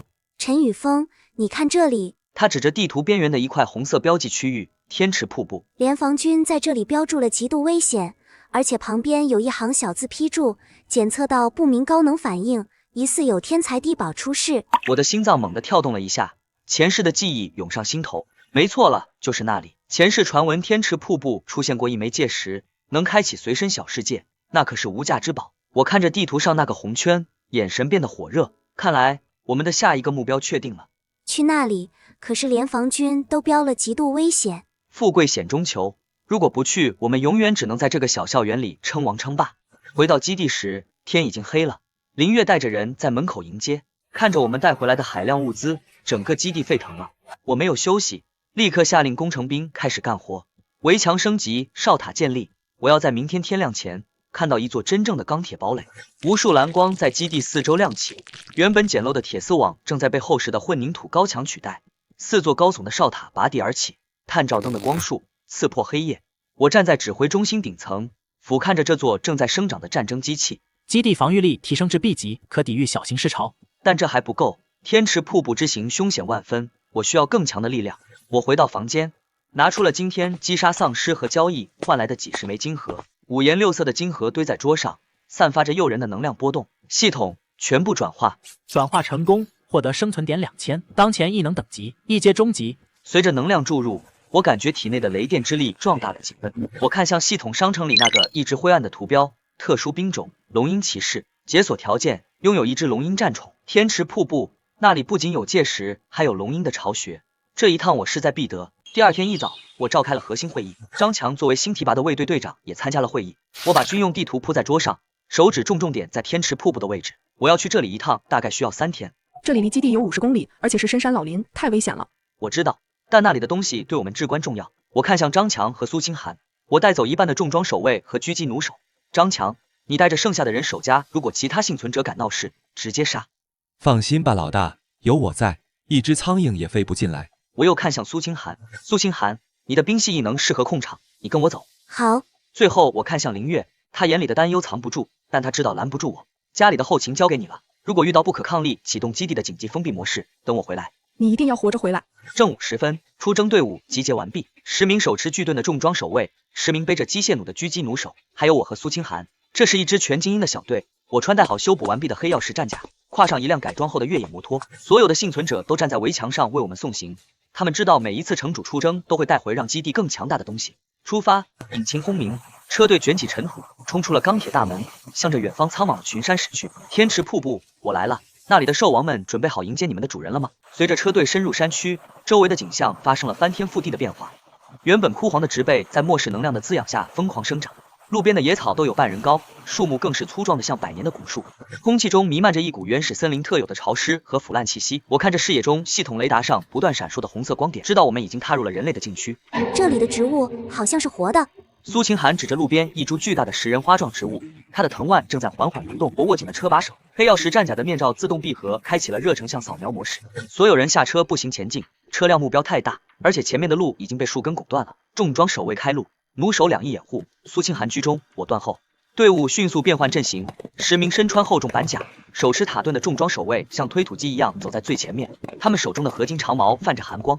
警告：进入高危区域，检测到大量异阶变异生物反应。我们刚走进树林没多久，四周的灌木丛中就亮起了无数双绿油油的眼睛，是狼群，但不是普通的狼。这些变异狼体型像牛犊一样大，皮毛呈灰铁色，嘴角流着腥臭的咸水。我数了一下，至少有30只，它们呈扇形包围了我们，喉咙里发出低沉的威胁声。重装守卫、树盾、弩手自由射击，我的命令刚落，狼群就发起了冲锋，他们的速度快得惊人，化作一道道灰色的闪电扑向我们。当沉闷的撞击声响起，几只变异狼狠狠撞在塔盾上，巨大的冲击力让重装守卫的脚深陷泥土，但防线纹丝不动。与此同时，弩手们扣动扳机，特制的破甲弩箭带着巨大的动能射出，几只跃在半空的变异狼被直接钉死在树干上，哀嚎声响彻丛林。我没有袖手旁观，我启动战甲的助推器，身形一闪，冲出了防线，手中的雷电长刀划出一道蓝色的弧光，嘶，刀光闪过，2只试图从侧翼偷袭的变异狼瞬间身首异处，断口处被高压电流烧焦，没有流出一滴血。狼群在留下了10几具尸体后，夹着尾巴逃跑了。我没有下令追击，因为我感觉到地面在微微震动，像是有什么庞然大物正在靠近。前方的树木像火柴棍一样被撞断，一头体型堪比小型坦克的黑色野猪冲了出来，它浑身长满了钢针般的鬃毛，2根獠牙足有1米长，散发着淡黄色的土系能量光晕。发现异阶巅峰变异体钢宗野猪王，危险等级高。这头野猪王显然被刚才的血腥味吸引而来，它红着眼睛，死死盯着我们，前蹄刨着土。散开，别硬抗！苏清寒限制他的行动。明白。苏清寒双手结印，寒气在他掌心凝聚，地面瞬间结起了一层厚厚的冰霜，一直蔓延到野猪王的脚下。野猪王咆哮一声，发动了冲锋。冰层虽然让他打了个滑，但巨大的惯性依然带着他撞向了重装守卫。2名重装守卫连人带盾被撞飞了出去，虽然没死，但这恐怖的冲击力让人胆寒，不能让他冲起来。我深吸一口气，调动体内所有的雷电能量。蓝色的电流覆盖了我的全身，黑曜石战甲的纹路亮到了极致。我像一颗炮弹一样从侧面撞向野猪王，给我停下！我的一拳重重轰在野猪王的头骨上，雷电爆发，焦糊味弥漫。野猪王惨叫一声，庞大的身躯竟然被我这一拳打得横移了半米，冲锋势头被打断。他愤怒的转头，獠牙向我挑来，我侧身闪过，手中的长刀顺势刺入他脖颈下方的软肉，但这畜生的皮太厚了，长刀只没入了一半就被肌肉卡住。野猪王猛地甩头将我甩飞出去，我在空中调整姿态，稳稳落地。皮糙肉厚是吧？我看你能抗几下。弩手射他的眼睛，弩手们抓住机会，密集的箭雨覆盖了野猪王的头部，他不得不闭上眼睛，疯狂甩头。趁着他视线受阻，我再次冲了上去。这一次，我将雷电能量压缩在掌心，千鸟，我的手掌化作最锋利的手术刀，带着刺耳的电流声，精准地插进了刚才长刀造成的伤口。狂暴的雷电在他体内炸开，野猪王发出一声惊天动地的悲鸣，浑身抽搐着倒在地上，七窍流血。击杀一阶巅峰变异兽，获得元晶+1，高品质兽肉500千克。我拔出手臂，甩掉上面的血迹，看着如山的尸体，我舔了舔嘴唇，今晚有烤肉吃了。经过一天的跋涉和战斗，我们终于在黄昏时分抵达了目的地。我和苏清寒趴在一处高地的草丛里，用望远镜观察着下方的山谷。眼前的景象让我们屏住了呼吸。一条高达100米的巨大瀑布从断崖上倾泻而下，水声如雷。瀑布下方是一个碧绿的深潭，周围雾气缭绕，生长着各种发光的奇花异草。这里太美了，简直像仙境。是的，但这仙境里藏着致命的杀机。系统雷达上红色的警告光点密密麻麻。我调整望远镜的焦距，在瀑布旁边的巨石上盘踞着一条水桶粗的斑斓巨蟒，它的头顶甚至长出了一点肉瘤，似乎要化胶。在另一边的古树上蹲着一只浑身漆黑、眼神犀利的变异黑豹。而最让我心惊的是，在瀑布水帘的后方隐约透出一股七彩闪光，那里就是入口。检测到极高能反应，距离目标500米。守护兽2阶变异巨蟒，1阶巅峰变异黑豹，1阶巅峰变异猴王。3只兽王比我想象的还要棘手，他们互相牵制，守着那个洞口，谁也不让谁进去。硬闯是不可能的，那条巨蟒一口就能吞了我们所有人。那怎么办？我观察着四周的地形，目光锁定在不远处的一个猴群身上，那是变异猴王的地盘。调虎离山，我们要制造混乱，让他们自己打起来。夜幕降临，我们退回了树林。我召集了所有战士，听着我们的目标不是杀光他们，而是进洞。我在地上画了张简图。A 组弩手去西边放火，动静越大越好，把那群猴子引出来。重装守卫在隘口设伏，但不要恋战，且战且退。苏清寒，你负责制造冰面，封锁黑豹的行动路线。我指了指自己，等他们乱起来，我会直接冲进瀑布。城主，那条巨蟒怎么办？它一直守在水潭里。我从背包里掏出一瓶从学校实验室搜刮来的高纯度乙醚，又拿出一块刚割下来的新鲜野猪肉。既然是蛇，也是要吃东西的，给它加点料。阳光洒在天池瀑布西侧的树林上，弩手小队在树林中严阵以待。第二天清晨，行动开始。西边的树林里突然燃起了大火，滚滚浓烟直冲云霄。弩手们射出了绑着鞭炮的响箭，噼里啪啦的爆炸声打破了山谷的宁静。盘踞在树上的变异猴群瞬间炸了窝，那只金毛猴王愤怒地咆哮着，带领着几十只猴子荡着树藤冲向了起火点。第一步成功，阳光洒在天池瀑布水潭边，周围环境余静，水潭清澈。趁着猴群暴动，我悄悄潜伏到了水潭边的草丛里。那条斑斓巨蟒抬起了巨大的头颅，警惕地看着西边的骚乱，吐着信子。我将那块注入了足量皮和强效麻醉剂的野猪肉用力抛向了水潭中央，血腥味在水中扩散。巨蟒的注意力被吸引了，它犹豫了一下，虽然有些怀疑，但变异后的贪婪本性占了上风。它游过去，一口吞下了那块肉。我在心里默数1、2、3。虽然这些药剂毒不死二阶变异兽，但足够让它的反应迟钝几秒。就在这时，一直蹲在树上的变异黑豹动了，它似乎觉得这是个机会，化作一道黑色的闪电扑向了正在吞咽的巨蟒。两只兽王瞬间扭打在一起，水花四溅，嘶吼声震天。机会！我不再犹豫，浑身电光爆闪，速度展开，冲！阳光洒在天池瀑布水面上，水面波光粼粼，瀑布水而湍急。我像一颗炮弹一样从草丛射出，踩着水面上的浮木和石头，向着瀑布狂奔。正在战斗的黑豹发现了我，它愤怒地想要掉头攻击我，却被巨蟒死死缠住。巨蟒虽然有些晕，但本能地绞杀着身上的敌人。我看着越来越近的水帘，心中只有一个念头：冲进去。就在我即将触碰到水帘的一瞬间，一条巨大的蛇尾带着呼啸的风声横扫而来，那是巨蟒的盲打，避无可避。我咬牙将战甲的防御功率开到最大，双手交叉护胸。我感觉自己像被一辆车撞中，整个人横飞出去，但这股力量正好把我送进了瀑布后面。冰冷的水流冲击着我的身体，随后我重重摔在了坚硬的岩石上。我挣扎着爬起来，吐出一口带血的唾沫。黑曜石战甲的胸甲上出现了一道深深的裂痕，如果不是战甲，刚才那一下我的肋骨全得断。我环顾四周，这里是瀑布后的天然溶洞，非常宽阔而且干燥，外面的兽吼声和水声变得沉闷遥远。溶洞深处散发着柔和的七彩光芒，我感到体内的雷电异能在欢呼雀跃，仿佛那里有什么东西在召唤我。我取出一支恢复药剂，喝下，向着深处走去。走了大约200米，眼前的空间豁然开朗，这是一个巨大的地下空洞，中央有一个天然的石台，石台上悬浮着2样东西，左边是一个半人高的光茧，表面流转着银白色的雷电纹路，里面似乎孕育着什么生命，发出有节奏的心跳声。右边是一块古朴的黑色石碑，上面刻着看不懂的符文，旁边悬浮着一颗散发着空间波动的透明宝石戒石。检测到传说级物品。物品1：上古龙鹰皇族之蛋，状态即将孵化。物品2：破碎的小世界核心戒石。我的呼吸变得急促起来，前世的传闻是真的，这里不仅有小世界核心，还有一只龙鹰皇族。龙鹰那是天空的霸主，成体后甚至能搏杀巨龙。如果能收服它，我颤抖着伸出手，走向那个雷电光茧。警告：检测到守护结界，蓄雷系异能者血液方可开启。我毫不犹豫地划破手掌，将鲜血按在了光茧之上。小家伙，跟我走吧，我们要去征服这片天空。陈宇峰进去很久了，而在外面，战斗已经进入了白热化。猴王回援加入了战团，3只兽王混战，我的战士们在外围苦苦支撑。所有人准备接应，一旦城主出来，我们就火力全开，掩护他撤退。他们不知道，当我在走出这个洞口的时候，我不在大地之上，而在天空。我站在石台前，掌心的鲜血滴落在那个闪烁着雷纹的光茧上，血液接触蛋壳的瞬间，发出嗤嗤的声响，仿佛滴入了滚烫的油锅。一股酥麻的电流顺着指尖瞬间传遍我的全身，系统面板上疯狂跳动着数据流，正在建立血气连接，基因序列匹配中，进度30%、60%。原本平稳的心跳声突然变得狂暴起来，每一声都像重锤敲击在我的耳膜上。光茧表面的纹路开始游走，爆发出刺眼的荧光，将昏暗的溶洞照得如同白昼。一声清脆的裂响，光茧顶端崩开了一个缺口，我屏住呼吸，死死盯着那个缺口。一只覆盖着细密银色鳞片的爪子探了出来，紧接着是一个湿漉漉的小脑袋，它钻出来了。那是一只外形神似鹰，却长着一对淡金色龙角的小生物，它只有巴掌大小，浑身没有羽毛，而是覆盖着流转电弧的金属质感鳞片。那双纯金色的树瞳睁开，第一眼就锁定了我。没有野兽的凶狠，我从它眼中看到了一种源自血脉的依恋。它跌跌撞撞地爬向我，用稚嫩的喙轻轻啄了啄我的手指。契约成功，获得神宠上古龙鹰皇族幼年期，天赋吞噬进化，雷霆掌控，当前状态极度饥饿。虽然它现在看起来像只无害的小鸡，但我能感觉到它体内蕴含的恐怖潜能，它在发抖，它饿了。我毫不犹豫地打开系统背包，将之前积攒的一阶晶核全部倒了出来，足足有50多枚，堆成了一座小山。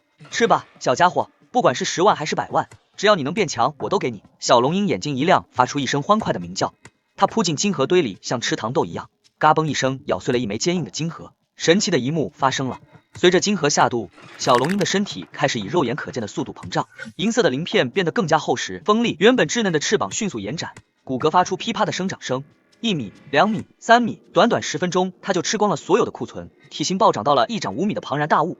它站起来，身高比我还高出一头，它抖了抖翅膀，周围的空气瞬间充满了静电，我的发梢都竖了起来。它低下高傲的头颅，轻轻蹭了蹭我的肩膀。那种冰冷坚硬的触感告诉我，这是一台真正的杀戮机器。我抚摸着它颈部的鳞片，感受着下面奔涌的雷霆之力。从今天起，你就叫雷霆。搞定了雷霆，我将目光转向了旁边悬浮的那颗宝石戒石，这才是此行最大的宝藏，一个独立的小世界核心。外面隐约传来了剧烈的爆炸声，连洞顶的碎石都在掉落。我知道苏清寒他们快撑不住了，时间紧迫。我伸手握住戒石，入手的瞬间，一股庞大的吸力仿佛要将我的灵魂抽走。视野中出现了无数扭曲的空间线条，检测到高维空间核心，正在尝试接管权限，警告：精神力负荷过大。脑海中传来针扎般的剧痛，但我死死咬着牙不肯松手。给我破！随着我一声低吼，系统霸道的数据流冲破了戒石的防御机制，手中的宝石光芒一敛，化作一道流光钻进了我的眉心。恭喜指挥官获得附属空间须弥界，当前面积1000平米，可成长功能，活物存放时间静止，仅限死物。成功了！我的意识中多出了一个灰蒙蒙的空间。虽然现在还很荒凉，但这意味着我拥有了一个移动的军火库和后勤基地。我看向雷霆，心念一动，雷霆进去待命。空间漩涡出现，将雷霆吸入其中。下一秒，我又将它召唤出来，收放自如。这将是我最大的底牌。突然，一声凄厉的惨叫穿透了水幕传进来，是苏清寒的声音。该死，那群畜生！我翻身骑上雷霆宽阔的背脊，双腿夹紧。雷霆带我冲出去，杀光他们。此时的瀑布外已经是人间炼狱，原本整齐的防线已经被冲散。那条即将化礁的斑斓巨蟒发了狂，巨大的蛇尾像鞭子一样横扫，将2名举着塔盾的重装守卫直接抽飞进了深海，鲜血染红了碧绿的潭水。变异黑豹在树冠间跳跃，每一次落下都会带走1名弩手的生命。最绝望的是那只金毛猴王，它力大无穷，竟然抱起了一块磨盘大的巨石，一步步逼向角落里的苏清寒。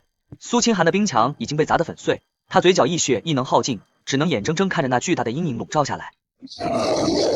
就在巨石即将砸碎苏清寒头颅的千钧一发之际，巨大的瀑布水帘突然从内部炸开，无数水花化作利箭四射，10道银色的流光破水而出，伴随着震耳欲聋的雷鸣声，瞬间冲上了100米高空。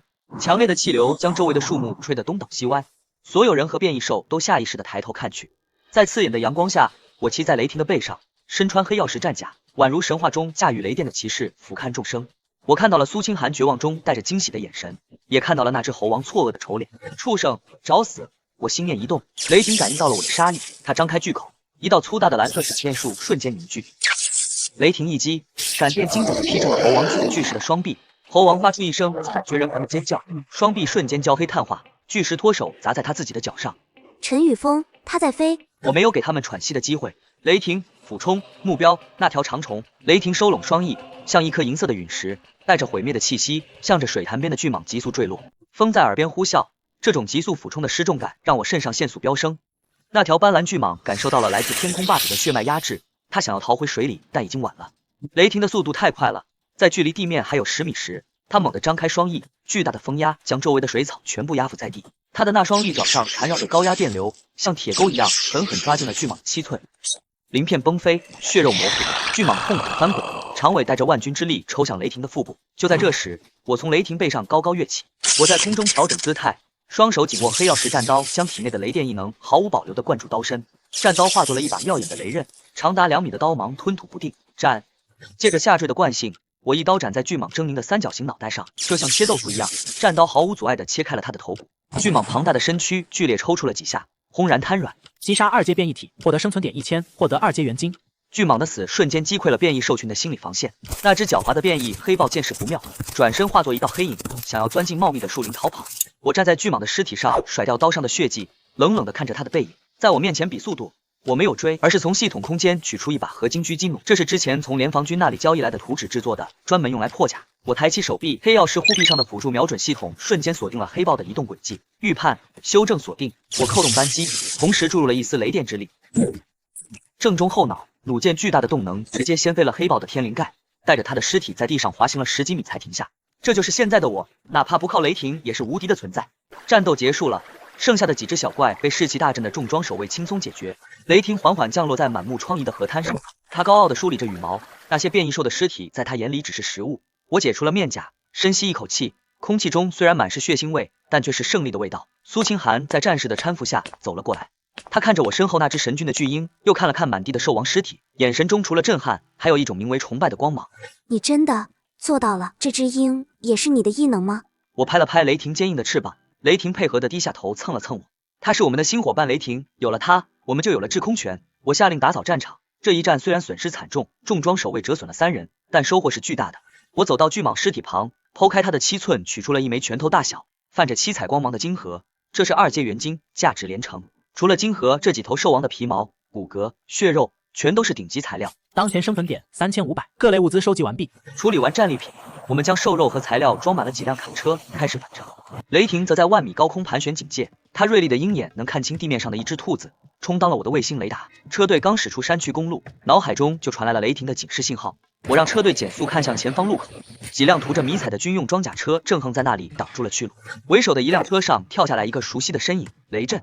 他身后跟着2队全副武装的特种兵，看起来来者不善。雷震看着我们满载而归的车队，尤其是车顶上绑着的巨大蛇头，瞳孔猛地收缩了一下。他显然是听到了刚才山里的动静，特意赶来的。陈宇峰，刚才山里的动静是你搞出来的？那是2阶变异兽？我让司机停车，独自走下车。面对联防军的包围，我没有丝毫紧张，反而有点想笑。运气好，打了点野味。怎么，联防军也对打猎感兴趣？我们监测到了高能反应。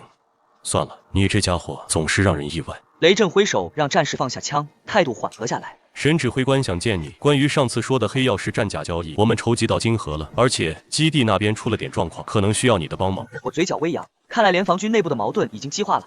这是求我战队来了，这正是我想要的机会。好啊，带路。我回头看了一眼天空中的雷霆，心中底气十足。这一次去基地，我不再是那个需要通过交易换取生存的幸存者，而是以平等的甚至俯视的姿态去谈条件。车队在雷震的引导下驶入了灵山避难所的警戒范围。巨大的铁丝网和巨马桩将一座依山而建的小村庄围得水泄不通，探照灯在黄昏中来回扫射，荷枪实弹的战士在哨塔上警惕地注视着每一个靠近的活物。我透过防弹玻璃看着窗外，这里的防御工事虽然严密，但在我眼里却充满了粗糙的原始感。和我的钢铁要塞相比，这里简直就是难民营。前面就是检查站，我们需要例行检查，请配合一下。我示意司机停车，王磊坐在我旁边，他显得有些坐立不安。因为他的女朋友张韵就在这个基地里。别急，等谈完了生意，我让你去找她。谢谢城主。我走下车，空气中弥漫着一股难以言喻的酸臭味，那是汗水、排泄物和腐烂垃圾混合的味道。走进基地内部，这种视觉冲击更加强烈。街道两旁搭满了破破烂烂的帐篷，甚至只是几块塑料布。面黄肌瘦的幸存者们挤在一起取暖，眼神空洞麻木。看到我们这些衣着整洁、面色红润的人走过，他们的眼中只有呆滞和隐藏在深处的贪婪。几个衣衫不整的女人试图凑过来，却被雷震手下的战士用枪托粗暴地赶开。我看着这一幕，心中没有怜悯，只有对力量的渴望。如果没有系统，没有堡垒，我也许也会像他们一样，为了一块发霉的面包出卖尊严。这就是末世的真相，残酷而真实。让陈先生见笑了，物资紧缺，我们只能勉强维持秩序，不发生暴乱已经是极限了。我没有接话。秩序，这种建立在饥饿边缘的秩序，脆弱的像张纸。我们穿过难民区，来到了位于半山腰的核心区域。这里是联防军的指挥部，有独立的围墙和发电机，环境明显好了很多。会议室里坐着两拨人，泾渭分明。左边是一位头发花白但精神矍铄的老者，肩扛2颗金星，那是基地指挥官沈国柱。右边是一个戴着金丝眼镜，看起来儒雅随和的中年人，副指挥官吴洪山。我一进门，所有人的目光都聚焦在我身上，尤其是吴洪山，他的目光像毒蛇一样在我身上扫视，让我很不舒服。这就是陈玉峰小友吧？果然是英雄出少年。我是沈国柱。我不卑不亢地伸出手和他握了一下，这双老手布满了老茧，充满了力量。沈指挥官客气了，我是来做生意的，我不想卷入他们的派系斗争，直奔主题。我从随身的空间背包里取出了一套早已准备好的样品，黑曜石战甲的护臂部件重重地拍在桌子上，这就是你们想要的。黑色的金属护臂在灯光下流转着暗红色的微光，充满了科技美感。沈国柱拿起护臂，掏出手枪对着他连开3枪，子弹被弹飞，护臂上连一点划痕都没有。好东西，这技术就算是战前的国家实验室也做不到如此轻便且坚固。陈先生，你有多少？我竖起一根手指，第一批15套，2周后交货。才15套，这怎么够分？陈先生，既然大家都是人类幸存者，你应该把技术图纸共享出来，让我们军工厂批量生产，这才是大义。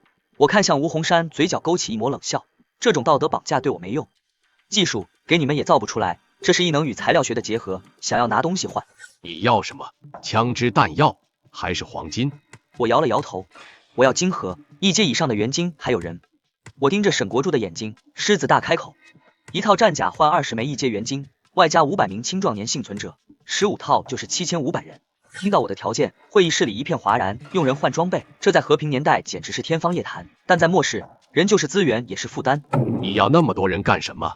当奴隶？如果是那样，我绝不同意。我早就料到他会这么问。我的基地正在扩建，需要劳动力也需要兵员，我可以保证，只要他们肯干活，就能吃饱饭，有安全的住所，比在你们外面的难民营里等死强100倍。如果不信，你们可以派人去考察。沈国柱沉默了，他知道我说的是实话。基地的粮食压力已经快把他们压垮了，如果能分流走7500张嘴，对联防军来说其实是解脱。成交，但金核数量太多了，我们现在的库存不够。我知道他们在哭穷，但我不在乎，可以用武器抵扣。我要95式步枪、重机枪，还有手雷。经过半小时的拉锯战，协议终于达成，我将获得我急需的人口和金核，而联防军获得能极大提升单兵作战能力的战甲。正式谈完，我走出会议室，王磊一直在门口焦急地踱步。城主，我想去家属区找小韵，能不能？我拍了拍他的肩膀，去吧，给你2个小时，注意安全，这是别人的地盘。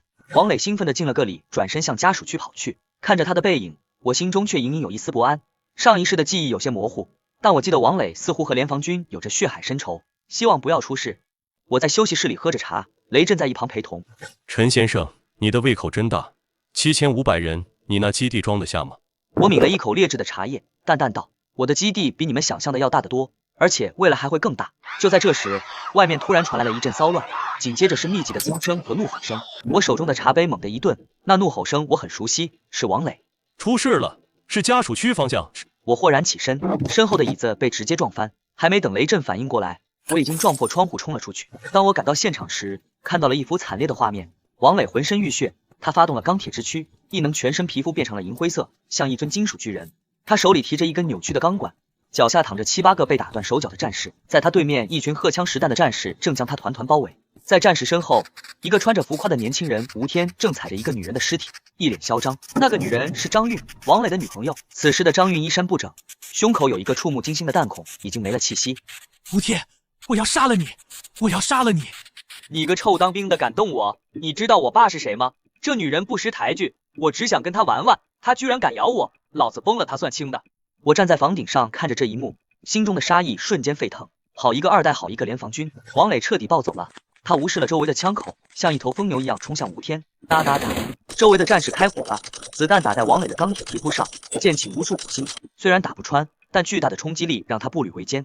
就在王磊即将冲到吴天面前时，一道黑影突然从暗处窜出，那是一个穿着黑袍的男人，速度极快，手中握着一把散发着幽光的匕首，匕首精准地刺入了王磊的膝盖关节缝隙。王磊惨叫一声，单膝跪地，在此撒野，死！黑袍人举起匕首，对着王磊的前颈狠狠刺下，那是致命一击。你敢！在匕首落下的瞬间，我动了，我直接从10米高的房顶跳下，在空中启动了黑曜石战甲，流动的金属瞬间覆盖全身，蓝色的雷电在甲胄表面疯狂跳动，我像一颗带电的陨石，轰然砸在王磊身前。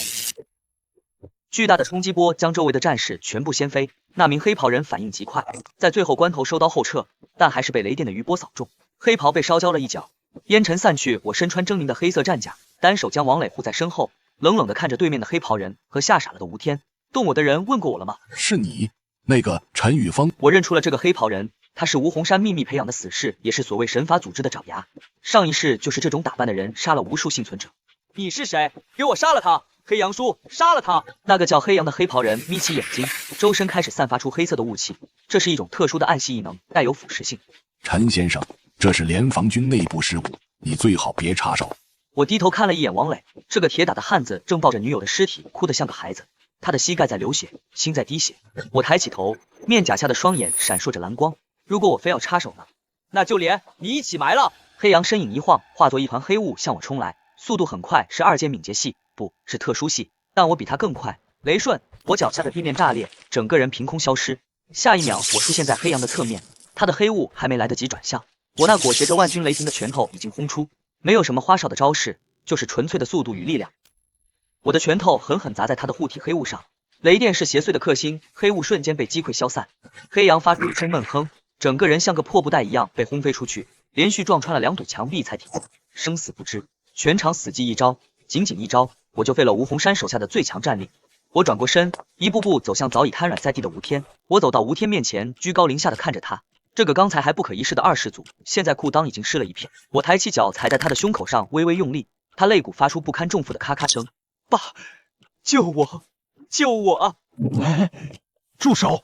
远处一大群人匆匆赶来，为首的正是副指挥官吴洪山，身后跟着沈国柱和雷震等人。陈玉峰，你敢动我儿子一根汗毛，我让你走不出这个基地！我看着气急败坏的吴洪山，脚下并没有松力。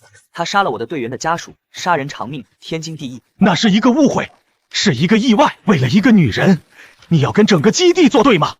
我笑了，笑声通过面甲的扩音器传遍全场。跟基地作对，你也配代表基地？我看向沈国柱，沈指挥官，这笔交易我看要加个码了。陈先生，请你冷静。吴天确实有罪，我们会送上审判所。我摇了摇头，审判所那是给活人看的。王磊，站起来！王磊擦干眼泪，摇摇晃晃地站了起来，眼中满是仇恨。想报仇吗？想，做梦都想。好，我一把抓起吴天，像扔垃圾一样扔到了王磊脚下。他是你的了。开火！给我开火！杀了他！吴洪山的亲卫队举起了枪，我猛地抬头看向天空，雷霆下来！云层中突然传来一声穿金裂石的轰轰，紧接着，一只展翼10米的银色巨兽带着滚滚雷云俯冲而下，悬停在众人头顶。狂风大作，雷霆身上散发的恐怖威压，让所有人都感到窒息。那是2阶皇族生物的气息。我站在雷霆之下，黑甲森森，雷光环绕，宛如魔神。我看谁敢动！在绝对的力量面前，所有的枪口都垂了下去，就连沈国柱也震惊地看着天空中的雷霆，说不出话来。我看向王磊，动手。王磊举起了那根扭曲的钢管，对着吴天的脑袋狠狠砸下。随着王磊手中的钢管重重落下，那一声令人牙酸的骨骼碎裂声彻底终结了吴天的哀嚎。周围死一般的寂静，所有人都被这血腥的一幕震慑住了。我看到王磊跪在地上，仰天发出嘶哑的咆哮，那是压抑了太久的痛苦宣泄。而对面的副指挥官吴洪山在短暂的呆滞后，整张脸瞬间因为充血而变得紫红，五官扭曲的像一只恶鬼。啸天，我要你们偿命！所有人听令，调动火力组，给我轰平这里，不惜一切代价！吴洪山已经彻底疯了，他身后的几名死忠军官此时也反应过来，有人甚至拿出了对讲机，准备传达这道疯狂的命令。这里是难民营，一旦重炮开火，死的不仅仅是我们，还有成千上万的幸存者。沈国柱显然也意识到了这一点，他脸色大变，大声喝止，但场面已经失控，两派战士举枪对峙，擦枪走火只在一瞬间。我眼神一冷，不能再拖了，我脚下的地面瞬间崩裂，黑曜石战甲的腿部飞起爆发出蓝色的尾焰，我在心中默念雷瞬，我整个人化作一道蓝色的电光，瞬间穿过了几十米的距离。那几名正要拿对讲机的军官还没看清我的动作，就被我随手发出的电弧击飞，浑身焦黑的倒在地上，对讲机摔得粉碎。下一秒，我已经站在了吴洪山的面前，他惊恐的看着我，就像看着死神，身体不由自主的颤抖。你的废话太多了，下辈子记得别惹我的人。我伸出覆盖着黑曜石手甲的右手，一把扣住了他的喉咙，将他整个人提到了半空中。吴洪山在半空中拼命挣扎，双手抓挠着我的护臂，发出刺耳的金属摩擦声。他的眼神从疯狂变成了恐惧，那是对死亡的本能畏惧。放手，我是副指挥官，你不能，我背后是天谴组织，你杀了我，他们不会放过你。天谴，我手上的动作微微一顿，前世那个臭名昭著的神秘异能者组织，看来我的重生确实改变了时间线，他们竟然这么早就渗透进联防军了。我盯着吴洪山的眼睛，试图看出更多信息，告诉我他们在哪里，据点在哪。你发誓不杀我，我就告诉你，只要我活着。我嘴角勾起一抹讥讽的弧度，跟我谈条件。在这个末世，只有死人才能保守秘密，也只有死人最安全。既然他们已经露头了，我就能把他们揪出来，不需要留你这个祸患。你没资格！我掌心雷光爆闪，高压电流瞬间灌入吴洪山的大脑，噗一声轻响，他的双眼失去了神采，大脑已经被烧成了浆糊。我像丢垃圾一样将这具曾经权势滔天的尸体丢在地上，转身看向已经惊呆的沈国柱。沈指挥官，麻烦解决了，清洗一下队伍吧，我不希望下次合作还有这种苍蝇。半小时后，我和沈国柱再次坐在了谈判桌前，这一次没有了搅局者，我们的谈话效率极高。吴洪山的死震慑了整个基地，沈国柱以雷霆手段清洗了余党，重新掌控了军权。他看着我的眼神很复杂，有感激也有深深的忌惮。陈先生，按照约定，这是300枚1阶元晶，还有你要的武器弹药清单。至于那7500人，你真的能养活他们？我看着那一箱箱散发着能量波动的元晶，心中计算着升级所需的资源。这些晶核足够我将雷霆进化到一个新的阶段，甚至开启那个传说中的天赋。这就不劳沈指挥官费心了。我的基地远比你想象的要大。我收起元晶，站起身来。雷震帮我安排车辆，我要立刻带人走。我在难民营的广场上拉起了横幅，开始筛选我要的人口。我不需要老弱病残，我需要的是工匠、医生、退伍战士和有潜力的青壮年。在食物和安全的诱惑下，无数幸存者蜂拥而至。我开启了系统的洞察之眼，快速扫描着每一个面试者的身体素质数据。经过整整1下午的筛选，我们挑够了7500人。这些人大多面黄肌瘦，但眼神中还有求生的光。我让林月给他们分发了第一批黑面包和水。那一刻，我听到了无数吞咽口水的声音。对于他们来说，我就是神。我站在高台上看着这支庞大的队伍，心中豪气顿生。有了这些人口，我的3级基地升级条件，人口达到上限30%，终于可以达成了。只要我再突破到2阶，就能建立真正的末世帝国。浩浩荡荡的车队行驶在废墟公路上，绵延1公里。我坐在头车里查看着系统面板，但我并没有因为这次的收获而放松警惕。吴洪山临死前说的天谴组织像一根刺扎在我心里，而且我感应到体内的异能核心正在躁动，那是即将突破的征兆。我看向旁边的苏清寒，他手里拿着那张从联防军搞来的地图，指着上面一个标记为红色的区域。城主，根据情报，天池瀑布最近有异常的能量波动，而且出现了3彩霞光。联防军本来打算去探索，但因为那是变异兽的巢穴而放弃了。我的眼睛猛地一亮，3彩霞光，那是传说中须弥界小世界开启的征兆。前世那个只存在于传说中的机缘，竟然提前开启了。改变计划，回到基地后，林月负责安置人口。苏清寒，你和我还有雷霆，我们去天池瀑布，那里有我要的东西。安置好幸存者后，我没有停歇，立刻带着苏清寒和雷霆再次来到了天池瀑布。相比上次来这里，周围的植被更加茂密了，空气中的原力浓度高得惊人。我示意雷霆在空中警戒，我和苏清寒潜伏在草丛中观察。眼前的景象让我大吃一惊，原本的100多米瀑布，现在竟然暴涨到了接近200米，水流如银河倒挂，轰鸣声震耳欲聋。而在瀑布下方的水潭边，聚集了密密麻麻的变异兽。天啊，这也太多了！怎么会有这么多变异兽聚在一起不打架？我开启战术目镜扫描变异野猪、黑豹、巨蟒，甚至还有几只体型巨大的变异猿猴。它们虽然互相警惕，但都贪婪地呼吸着瀑布周围散发出的三彩雾气。我明白了，那是原力潮汐。瀑布后面的那个空间正在向外溢散高纯度的能量，这些变异兽是在蹭经验。在兽群的最中央，我看到了几只气息恐怖的家伙，一条头顶生角的斑斓巨蟒，一只浑身漆黑的豹王，还有一只体型像金刚一样的猿猴。它们都是一阶巅峰，甚至半只脚踏入2阶的兽王。想要进去，必须先清场。清寒，你负责在远处制造动静，引开边缘的野兽。雷霆，准备好，我们要玩把大的。我们花了整整1天时间，利用陷阱、诱饵和声东击西的战术，一点点蚕食外围的变异兽。我手持合金长枪，身穿黑曜石战甲，像幽灵一样穿梭在人间。每一次出手都有一只落单的变异兽走下。系统的能源点数在疯狂跳动，但我知道真正的挑战是那几只兽王，它们占据着瀑布入口，寸步不离。就在我思考如何引开它们时，瀑布突然发生了异变，一道耀眼的三彩光柱从瀑布后射出，直冲云霄。所有的变异兽瞬间沸腾了，它们疯狂地朝着瀑布冲去，甚至开始互相撕咬。机会来了！雷霆合体，空中的雷霆俯冲而下，化作一道银色流光撞入我的身体。黑曜石战甲瞬间变形，延伸出银色的羽翼和雷纹。我感受到了前所未有的强大力量，冲进去！我顶着巨大的水压冲进了瀑布，眼前豁然开朗，这哪里是山洞，分明是一个巨大的地下宫殿。大殿高不见顶，几根通天石柱上雕刻着各种我不认识的洪荒猛兽。大殿中央铺着一张巨大的兽皮地毯，散发着让人窒息的威压。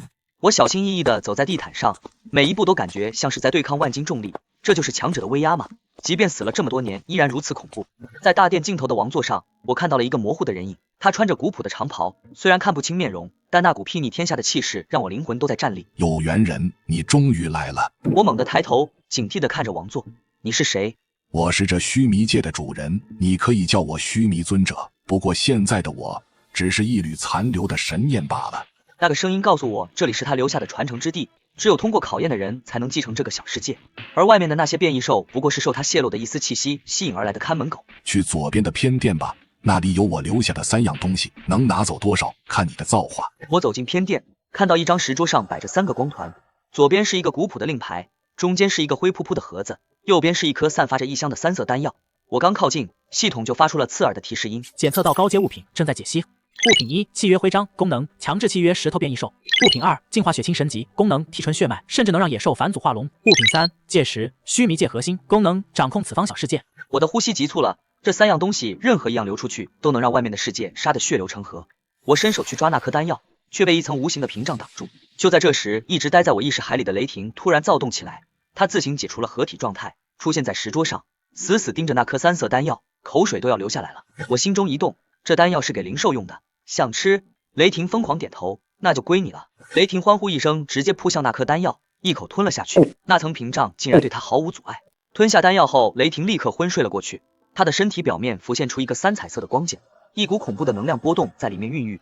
系统显示他正在进行深度进化，预计时间2小时。我安顿好雷霆，将目光转向了那个灰扑扑的盒子，届时这才是我的终极目标。我伸手去拿，依然被屏障挡住。无论我用多大的力气，甚至开启雷电异能轰击，那层屏障都纹丝不动。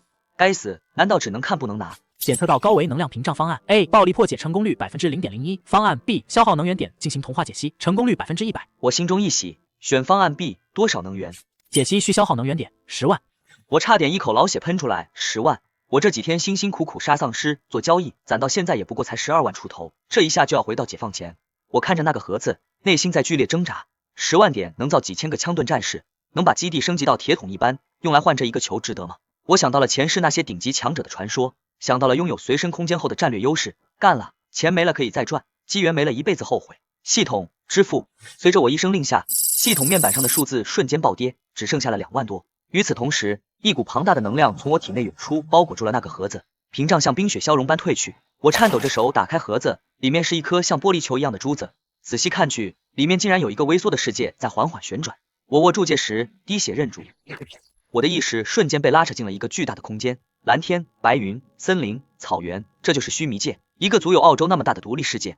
而且这里的时间流速是外面的2倍，赚大了！有了这里，我就有了无限的后勤基地和练兵场。还没等我高兴完，系统再次弹出了提示，检测到届时与末日要塞系统高度契合，是否启动终极融合程序？融合后，基地将可收入须弥界，实现随身堡垒。我瞪大了眼睛，随身带着基地跑，这简直是作弊！融合需消耗剩余所有能源，并需清空基地内所有非系统单位，请确认。我深吸一口气，看来我要回去搞个大动作了。我坐在城主椅上，看着面板上突破15万的生存点，我知道这笔巨款足够我完成一次前世想都不敢有的壮举。我敲了敲桌面，会议室瞬间安静，发布1级指令，从现在开始暂停基地内一切生产活动，通知所有幸存者，包括伤员和后勤人员，在1个小时内携带随身必需品，全部撤出基地，退守校门外空地。撤出基地，陈宇峰，你认真的吗？外面不安全，而且刚接收7000新人，人心未稳，会出乱子的。我眼神坚定，不容置疑。我清楚这是一个无法对外人解释的系统机制，这是为了基地更安全。张强、王磊，你们带人维持秩序，凡是抗命不遵者，视为叛乱，直接驱逐。是，老大放心，谁敢废话，我削他。城主，那仓库里的物资怎么办？几百吨粮食和弹药搬运需要时间。我知道刘策的担忧，但我有须弥界，这些物资会被我收走。我没有解释，只是强调物资不用管，放在原地，你们只需要带人走。记住，退到校门外空地上，我不喊停，谁也不许回头看。撤离令通过广播传遍基地，原本平静的营地瞬间炸锅，数千名幸存者拖家带口，在催促下骂骂咧咧地向大门外涌去。人群中充满了不安和愤怒，我站在城墙上冷漠俯瞰。大家别听他们的，凭什么赶我们走？这是拿我们当诱饵。又是这个赖强，上次他因欺负女性被撸直，现在竟还敢煽动人群。几百名新来的幸存者堵住了主干道，和负责疏散的动员兵推搡起来。我眼神一冷，直接从城墙跃下，黑曜石战甲腿部推进器喷射蓝焰，轰然砸在赖强面前。你在质疑我的命令？不，城主，大家只是怕。我一把抓起赖强的衣领，将他丢向校门方向。我高声喊道：所有人听着，还有40分钟，时间一到，依旧逗留在基地范围内的人杀无赦。动员兵上刺刀。看着寒光闪闪的刺刀和全副武装的机甲战士，人群防线崩溃，开始疯狂向外涌动。恐惧最终压倒了所有不满。50分钟后，喧嚣的基地彻底安静，空荡荡的街道上只剩下风吹过垃圾的声音。我独自站在指挥中心大厅里，看着系统面板，检测到基地内部非系统单位已清空，融合条件达成，消耗12万生存点。12万，这是我攒了半个月的全部家底。我知道这将是我称霸末世的基石。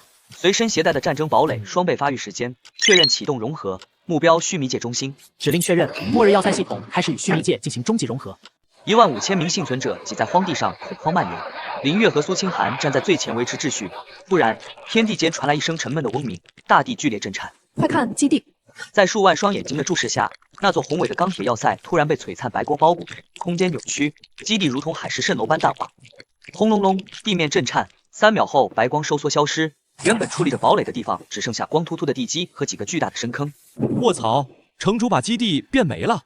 空间搬运，这怎么可能？这是神迹吗？人群死寂，随后爆发出惊恐的尖叫，这完全超出了他们的认知范畴。他们甚至开始有人下意识的想后退，远离这个恐怖的地方。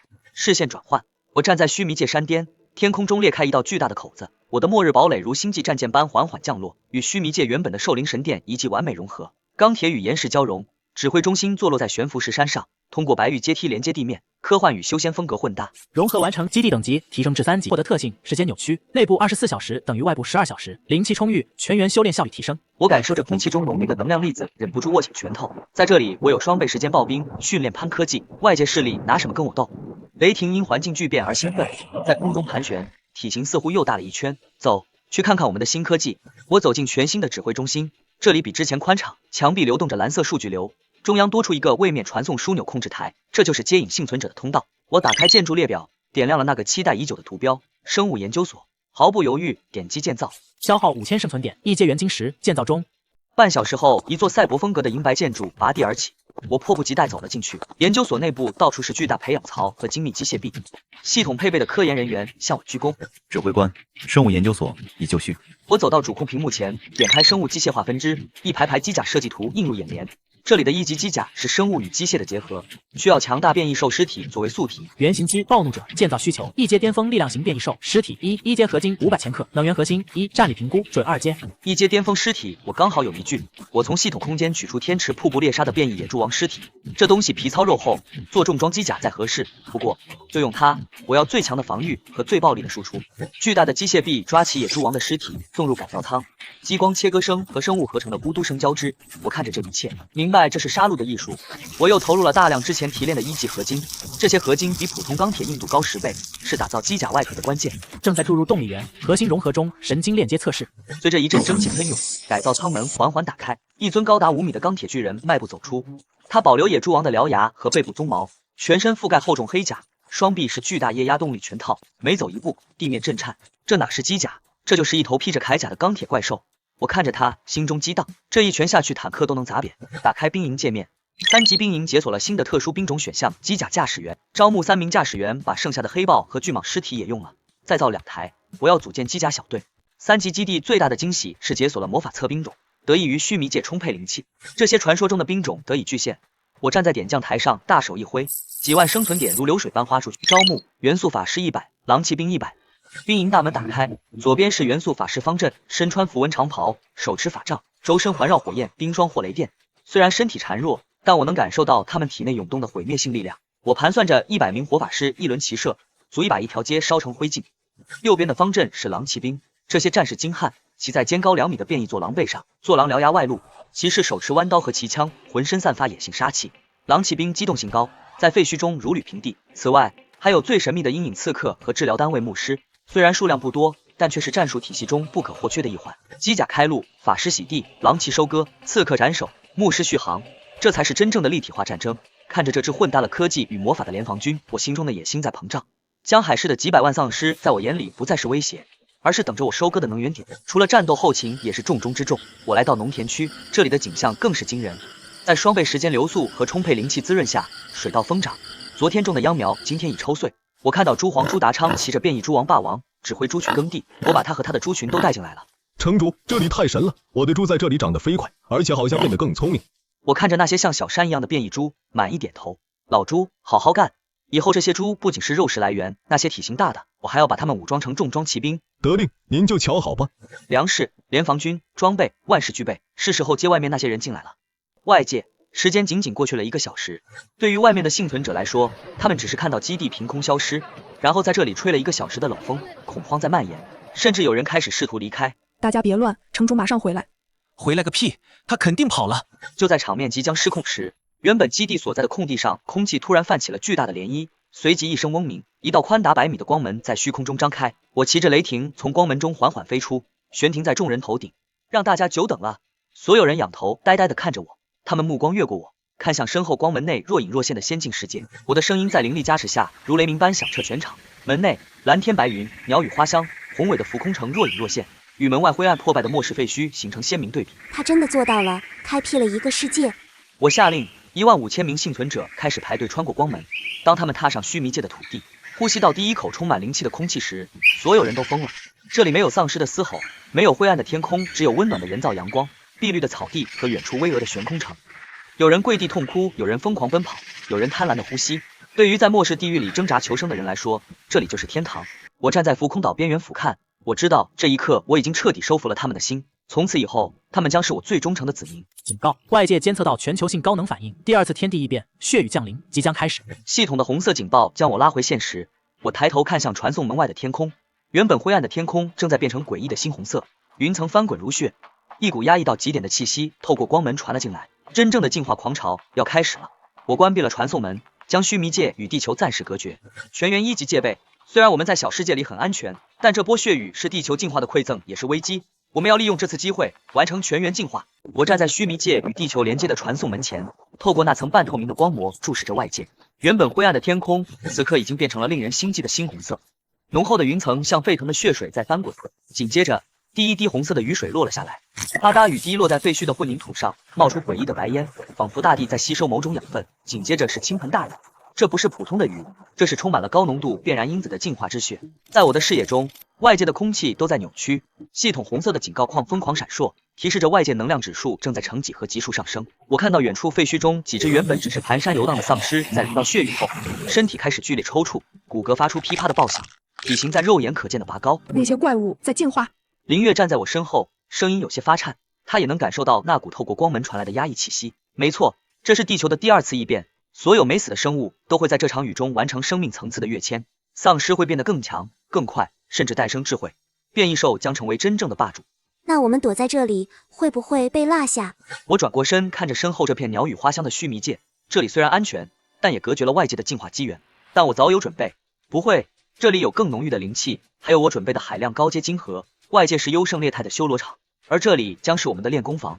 我看向系统面板，虽然外界很危险，但这次异变打破了某种天地规则的枷锁，我也终于可以冲击那个传说中的境界。2阶，关闭传送门，全员进入封闭式训练。在雨停之前，我要你们所有人都脱胎换骨。传送门关闭，外界的喧嚣被彻底隔绝。我来到了专门开辟的演武场，这里堆满了各种从外界搜刮来的重型健身器材，还有特制的合金木桩。王磊正在疯狂地击打着沙袋，他的全身皮肤呈现出金属的光泽，每一拳都能打爆一个特制沙袋。自从上次没能保护好女友，他就变成了训练狂人。我走到场地中央，深吸一口气，作为领主，我必须是最强的。我现在的身体素质是常人的9倍，但这还不够，想要完美突破2阶，必须达到10倍，甚至更高。系统启动须弥界重力调节功能，作用范围：演武场重力倍数2倍。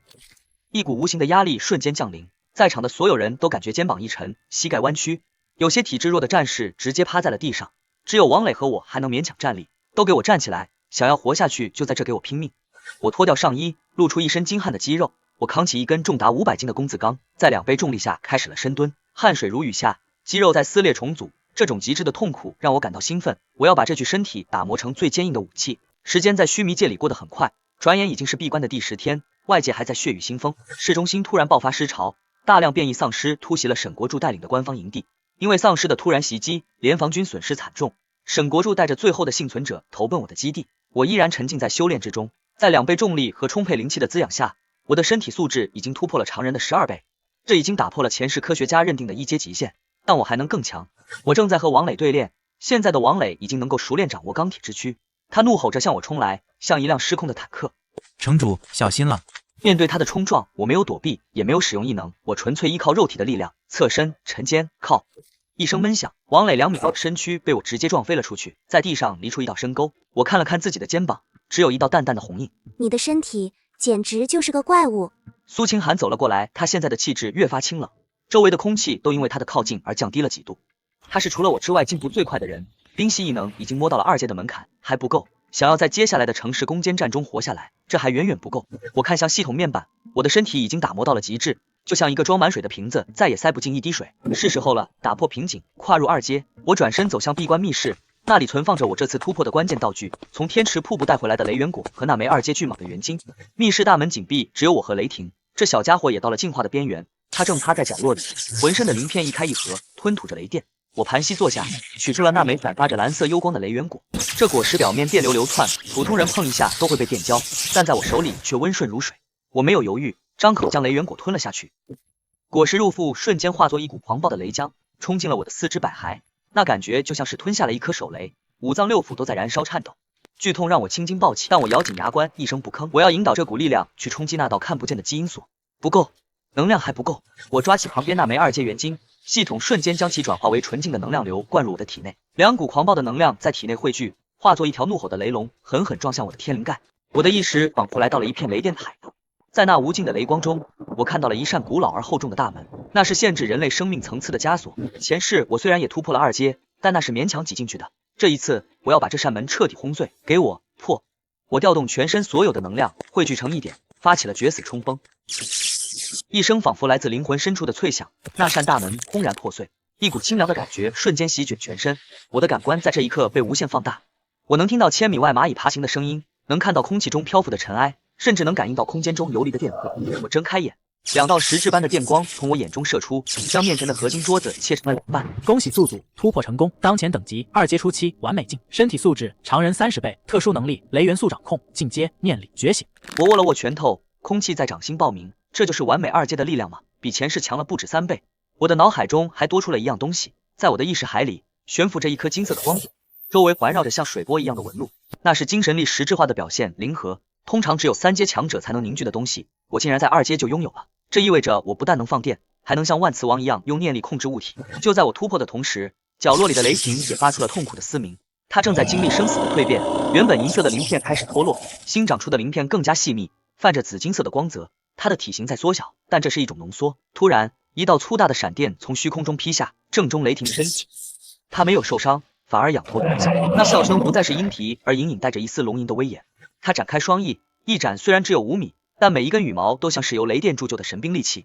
战宠进化完成，名称雷霆龙鹰王等级，2阶巅峰霸主级新天赋，雷磁立场，可在大范围内净空超音速巡航。我看着威风凛凛的雷霆，心中狂喜。现在的我们联手甚至能猎杀3阶生物。突破后的第一件事就是测试实力。我带着雷霆来到了须弥界的万米高空，这里的空气稀薄，但对我毫无影响。雷霆，让我看看你的极限铠化。雷霆化作一道流光撞向我，黑曜石战甲瞬间解体重组，与雷霆融合，变成了一套更加华丽、更加狰狞的银紫色战甲雷龙铠。背后的双翼展开，上面流转着高压电弧。我心念一动，闪电异能爆发，天空中炸开一圈白色的音爆云，我的身影瞬间消失在原地。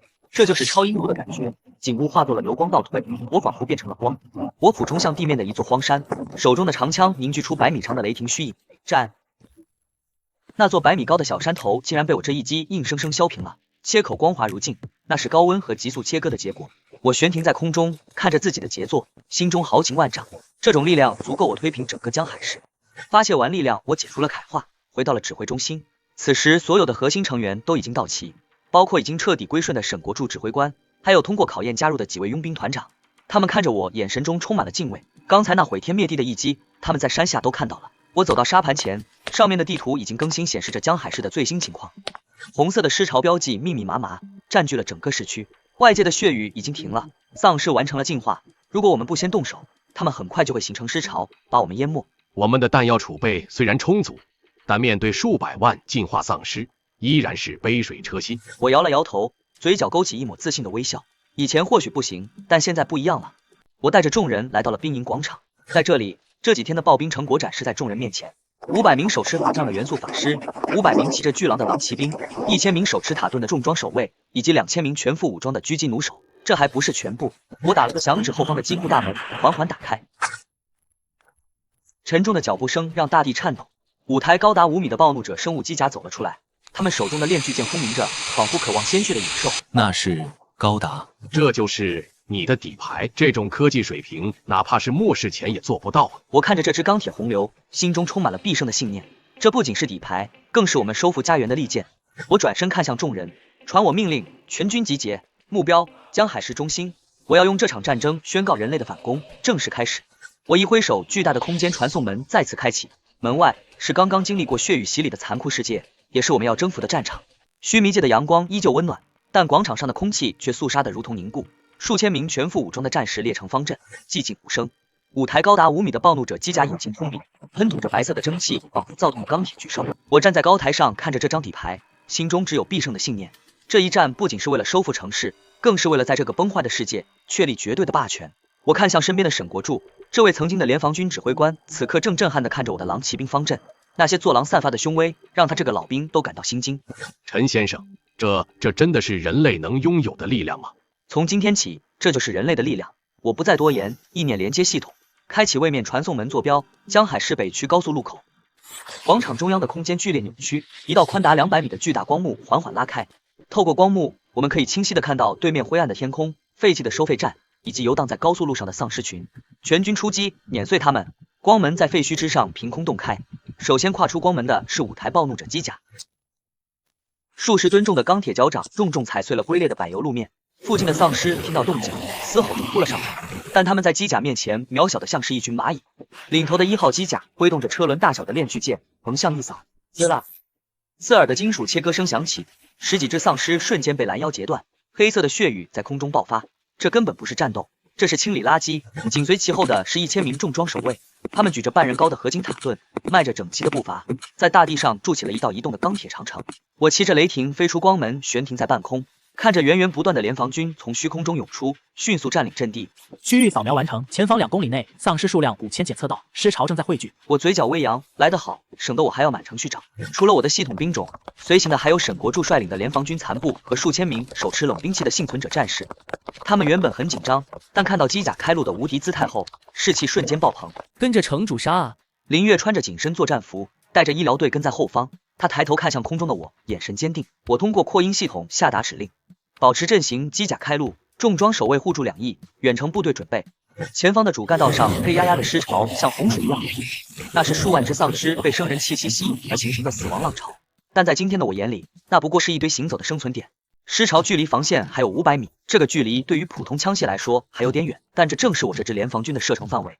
我看向位于阵型中央的500名元素法师，他们高举法杖，空气中的各色元素粒子开始疯狂汇聚，法师团覆盖射击放。随着我一声令下，天空仿佛被染成了彩色，无数颗脸盆大小的火球冰锥，锋刃像流星雨一样砸向尸潮。最前方的丧尸瞬间被火海吞没，紧接着后面的丧尸被冰霜冻结，然后被紧随其后的锋刃切成碎片。这就是魔法洗地的威力，没有硝烟，却比炮火更绚丽、更致命。紧接着，2000名狙击弩手扣动了扳机，密集的箭雨如同黑色的乌云压下，每一支弩箭都精准地钉入了丧尸的眼眶，成片成片的丧尸像被割倒的麦子一样倒下。生存点+1，生存点+1。看着面板上暴涨的数字，我感受到了一种丰收的喜悦。尸潮的前锋已经被远程火力削减了一半，剩下的终于冲到了阵地前100米。这时候该让近战部队热身了。狼骑兵侧翼突击，凿穿他们。早已按捺不住的500名狼骑兵发出震天的狼嚎，坐狼四肢发力，化作一道道灰色的残影从侧面切入战场。弯刀闪过，狼牙撕咬。狼骑兵利用极高的机动性在尸群中来回穿插，将原本密集的尸潮分割成一块块碎片。这简直是一场屠杀！普通的丧尸在我的精锐军团面前，连反抗的资格都没有。这就是他的实力吗？这种联防军，就算是在末世前，也能横扫一个师。我听到了通讯频道里沈国柱的惊叹，但这还不是全部，真正的挑战现在才开始。警告，检测到高阶能量反应，2阶变异丧尸正在接近。随着战斗的白热化，尸潮深处突然传来了几声沉闷的巨响，仿佛有一面巨鼓在敲击地面。我看到远处的废墟大楼被撞塌，3个体型超过7米的庞然大物冲了出来，那是2阶力量型丧尸，也就是所谓的巨尸。他们浑身肌肉像岩石一样坚硬，手里抓着路灯杆或者废弃汽车当武器。在这3头巨尸身后，还有10几只行动如风的2阶敏捷丧尸，正在大楼外墙上飞檐走壁。真正的精锐来了！机甲小队顶上去，别让他们冲散阵型。5台暴怒者机甲立刻迎了上去，钢铁对撞肉体。1号机甲与领头的巨尸撞在了一起，巨尸挥舞着汽车残骸狠狠砸在机甲的肩部装甲上，火花四溅，机甲被砸得后退了一步，地面塌陷。但机甲驾驶员反应极快，操控着巨大的机械臂，手中的链锯剑轰鸣着刺入了巨尸的腹部，黑血喷涌，巨尸发出痛苦的咆哮。但这只巨尸显然皮糙肉厚，链锯剑竟然卡在了他的骨头里。他怒吼着，想要扳断机甲的手臂。我看着下方的焦灼战况，机甲虽然强，但数量太少，面对10几只2阶丧尸的围攻，开始显得吃力。特别是那些敏捷丧尸，他们利用速度绕过了机甲，扑向了后排脆皮的法师团。我冷哼一声，想偷袭，问过我没有？我拍了拍雷霆的脖子，雷霆，让他们见识一下什么是真正的速度。雷霆双翼一震，我们化作一道银色闪电俯冲而下。在接近地面的瞬间，我开启了雷电领域，以我为中心，方圆100米内瞬间布满了细密的电网。几只刚刚跳到空中的敏捷丧尸瞬间被电网俘获，身体麻痹僵直，直挺挺地摔在地上，然后被重装守卫的长矛捅成了筛子。解决了秃脸的敏捷丧尸，我重新拉升高度。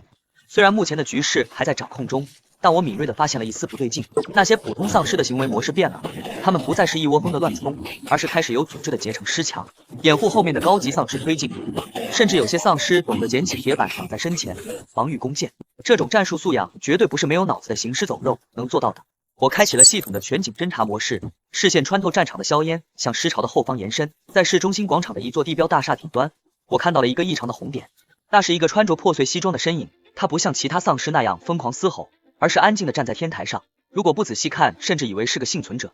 但他的双眼散发着诡异的幽绿色光芒。警告，发现高阶智慧生物，种类丧尸掌控者，2阶巅峰，能力精神控制，尸潮指挥。找到了，就是这家伙在指挥这场战争。那只掌控者似乎也感应到了我的窥视，他抬起头，隔着数公里的距离，那双绿色的眼睛死死盯着我。下一秒，他张开嘴，虽然我听不到声音，但我看到了一圈无形的音波向四周扩散。战场上的丧尸瞬间狂暴了，他们的眼睛全部变成了赤红色，攻击更加疯狂，完全不计伤亡。就连那几头正在和机甲缠斗的巨狮也突然放弃了防御，用自杀式的攻击抱住了机甲，试图同归于尽。防线的压力骤增，擒贼先擒王，如果不杀掉他，我的部队会被这无穷无尽的尸潮耗死。所有人听令，死守阵地，我去斩首。我驾驭着雷霆，不再理会地面的战斗，径直向市中心那座大厦冲去。掌控者显然不想让我轻易靠近，随着他的一声尖笑，周围的大楼顶上突然飞起了一群黑压压的东西，是变异蝙蝠丧尸。这些长着肉翼的怪物无有上百只，像一团乌云一样挡在了我的飞行路线上。他们张开嘴，发出刺耳的超声波攻击。我感觉脑仁一阵刺痛，雷霆的身形也微微一晃。挡路者死！我没有减速，反而将雷电异能催动到极致。雷霆周身的鳞片全部竖起，释放出耀眼的雷光。雷霆冲撞，无数焦黑的尸体像下饺子一样坠落，没有任何一只蝙蝠能阻挡这雷霆万钧的一击。冲破封锁，那个站在天台上的西装丧尸已经近在咫尺。我从雷霆背上跃下，重重落在天台上，将地面踩出蛛网般的裂痕。掌控者并没有逃跑，他静静地看着我，脸上竟然露出了一丝类似嘲讽的人性化表情。在他身旁站着两只身材并不高大，但气息极其恐怖的保卫者。左边一只浑身皮肤呈冰蓝色，周围的空气都凝结出了霜花；右边一只浑身赤红，像是在燃烧的炭火。检测到精英护卫、寒冰行者、2阶后期、烈焰暴徒、2阶后期，一冰一火加上一个精神系的掌控者，这个配置简直就是为了猎杀高阶人类而存在的。我缓缓拔出背后的合金长枪，枪尖指向掌控者。你的联防军完了，现在轮到你了。掌控者发出一声尖利的嘶吼，冰火双卫同时动。战斗爆发的瞬间，空气仿佛都被撕裂了。左侧那只枯瘦的冰丧尸率先发难，他抬起干枯的手臂，周围空气中的水分瞬间凝结，无数根尖锐的冰锥凭空浮现，伴随着刺耳的破空声，像暴雨梨花针一样向我射来。我没有后退半步，手中的合金长枪舞成了一道密不透风的银色屏障。叮叮当当的脆响声不绝于耳，碎冰飞溅，每一块碎片都带着刺骨的寒意，划过我的黑曜石战甲，留下一道道白痕。但我还没来得及喘息，一股灼热的气浪已经扑面而来。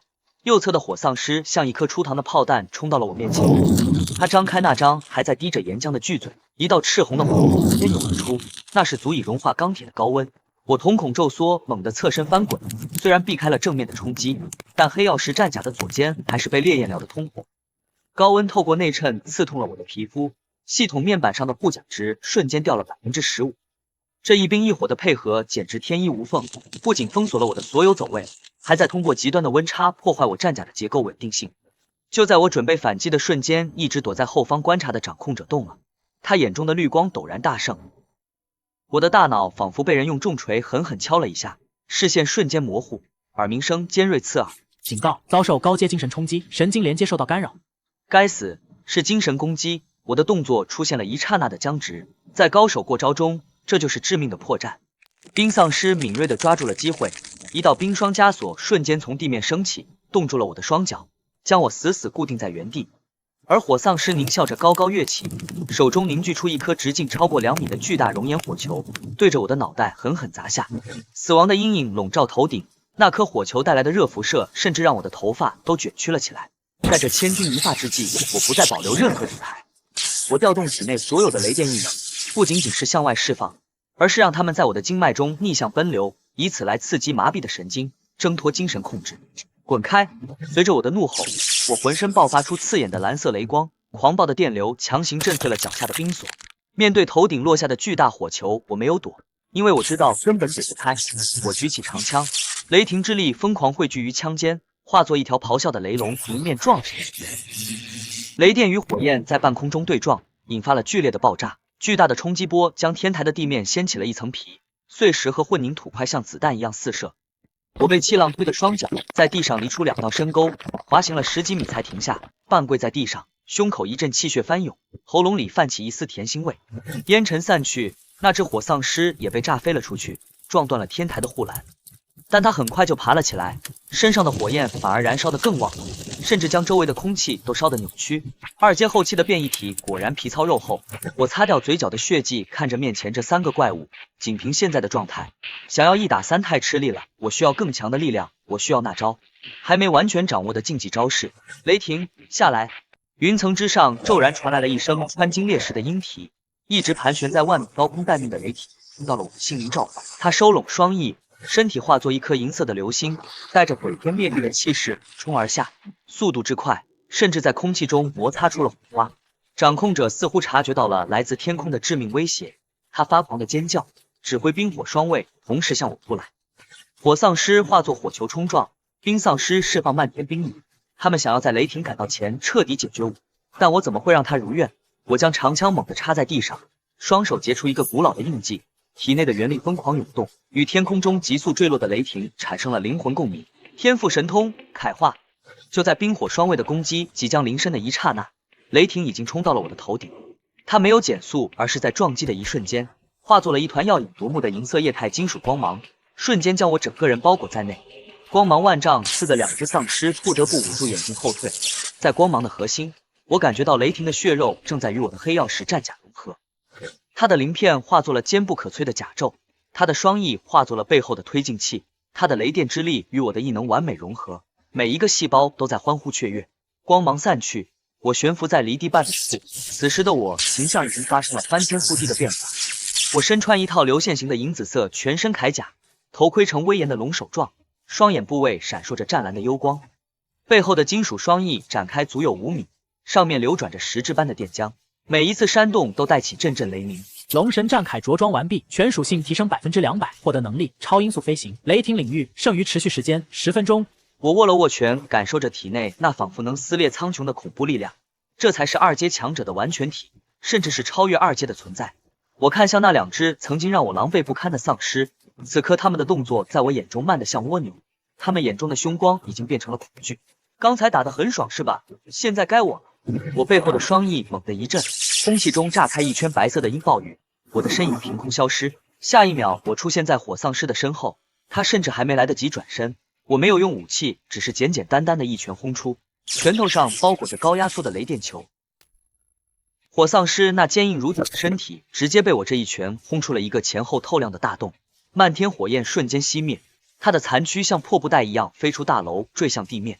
秒杀，这就是绝对的力量。火丧尸的瞬间死亡彻底击溃了掌控者的心理防线，他不仅拥有智慧，更拥有比人类更强烈的怕死情绪。他尖叫着指挥剩下的冰丧尸挡在我面前，自己则转身向楼下跳去，试图利用复杂的城市地形逃跑。想跑，我冷笑一声，我没有理会挡路的冰丧尸，身形再次闪动。冰丧尸试图制造厚重的冰墙阻拦，但在此时的我面前，那些比钢铁还硬的冰墙就像纸糊的一样，我身体周围环绕的雷电力场直接将冰墙撞得粉碎。我甚至没有正眼看他，随手一记手刀劈出，一道月牙形的雷刃飞出，将冰丧尸连同他身后的巨大水箱一起切成了2半，切口卷起冰雹，被高温瞬间焦化。解决完保镖，我飞出天台，看着正在大楼外墙上像壁虎一样飞速下爬的掌控者，他的动作很快，但在我眼里无处遁形。你跑得掉吗？我俯冲而下，速度快到在空中留下了残影，音爆声震碎了沿途所有的玻璃窗。掌控者刚落地，还没来得及钻进下水道，我就轰然降落在他面前，将水泥地面砸出了一个深达半米的陨石坑。掌控者绝望了，他知道逃跑无望，转过身，双眼绿光暴涨到极致，他试图发动自杀式的精神冲击，想要以此换取和我同归于尽。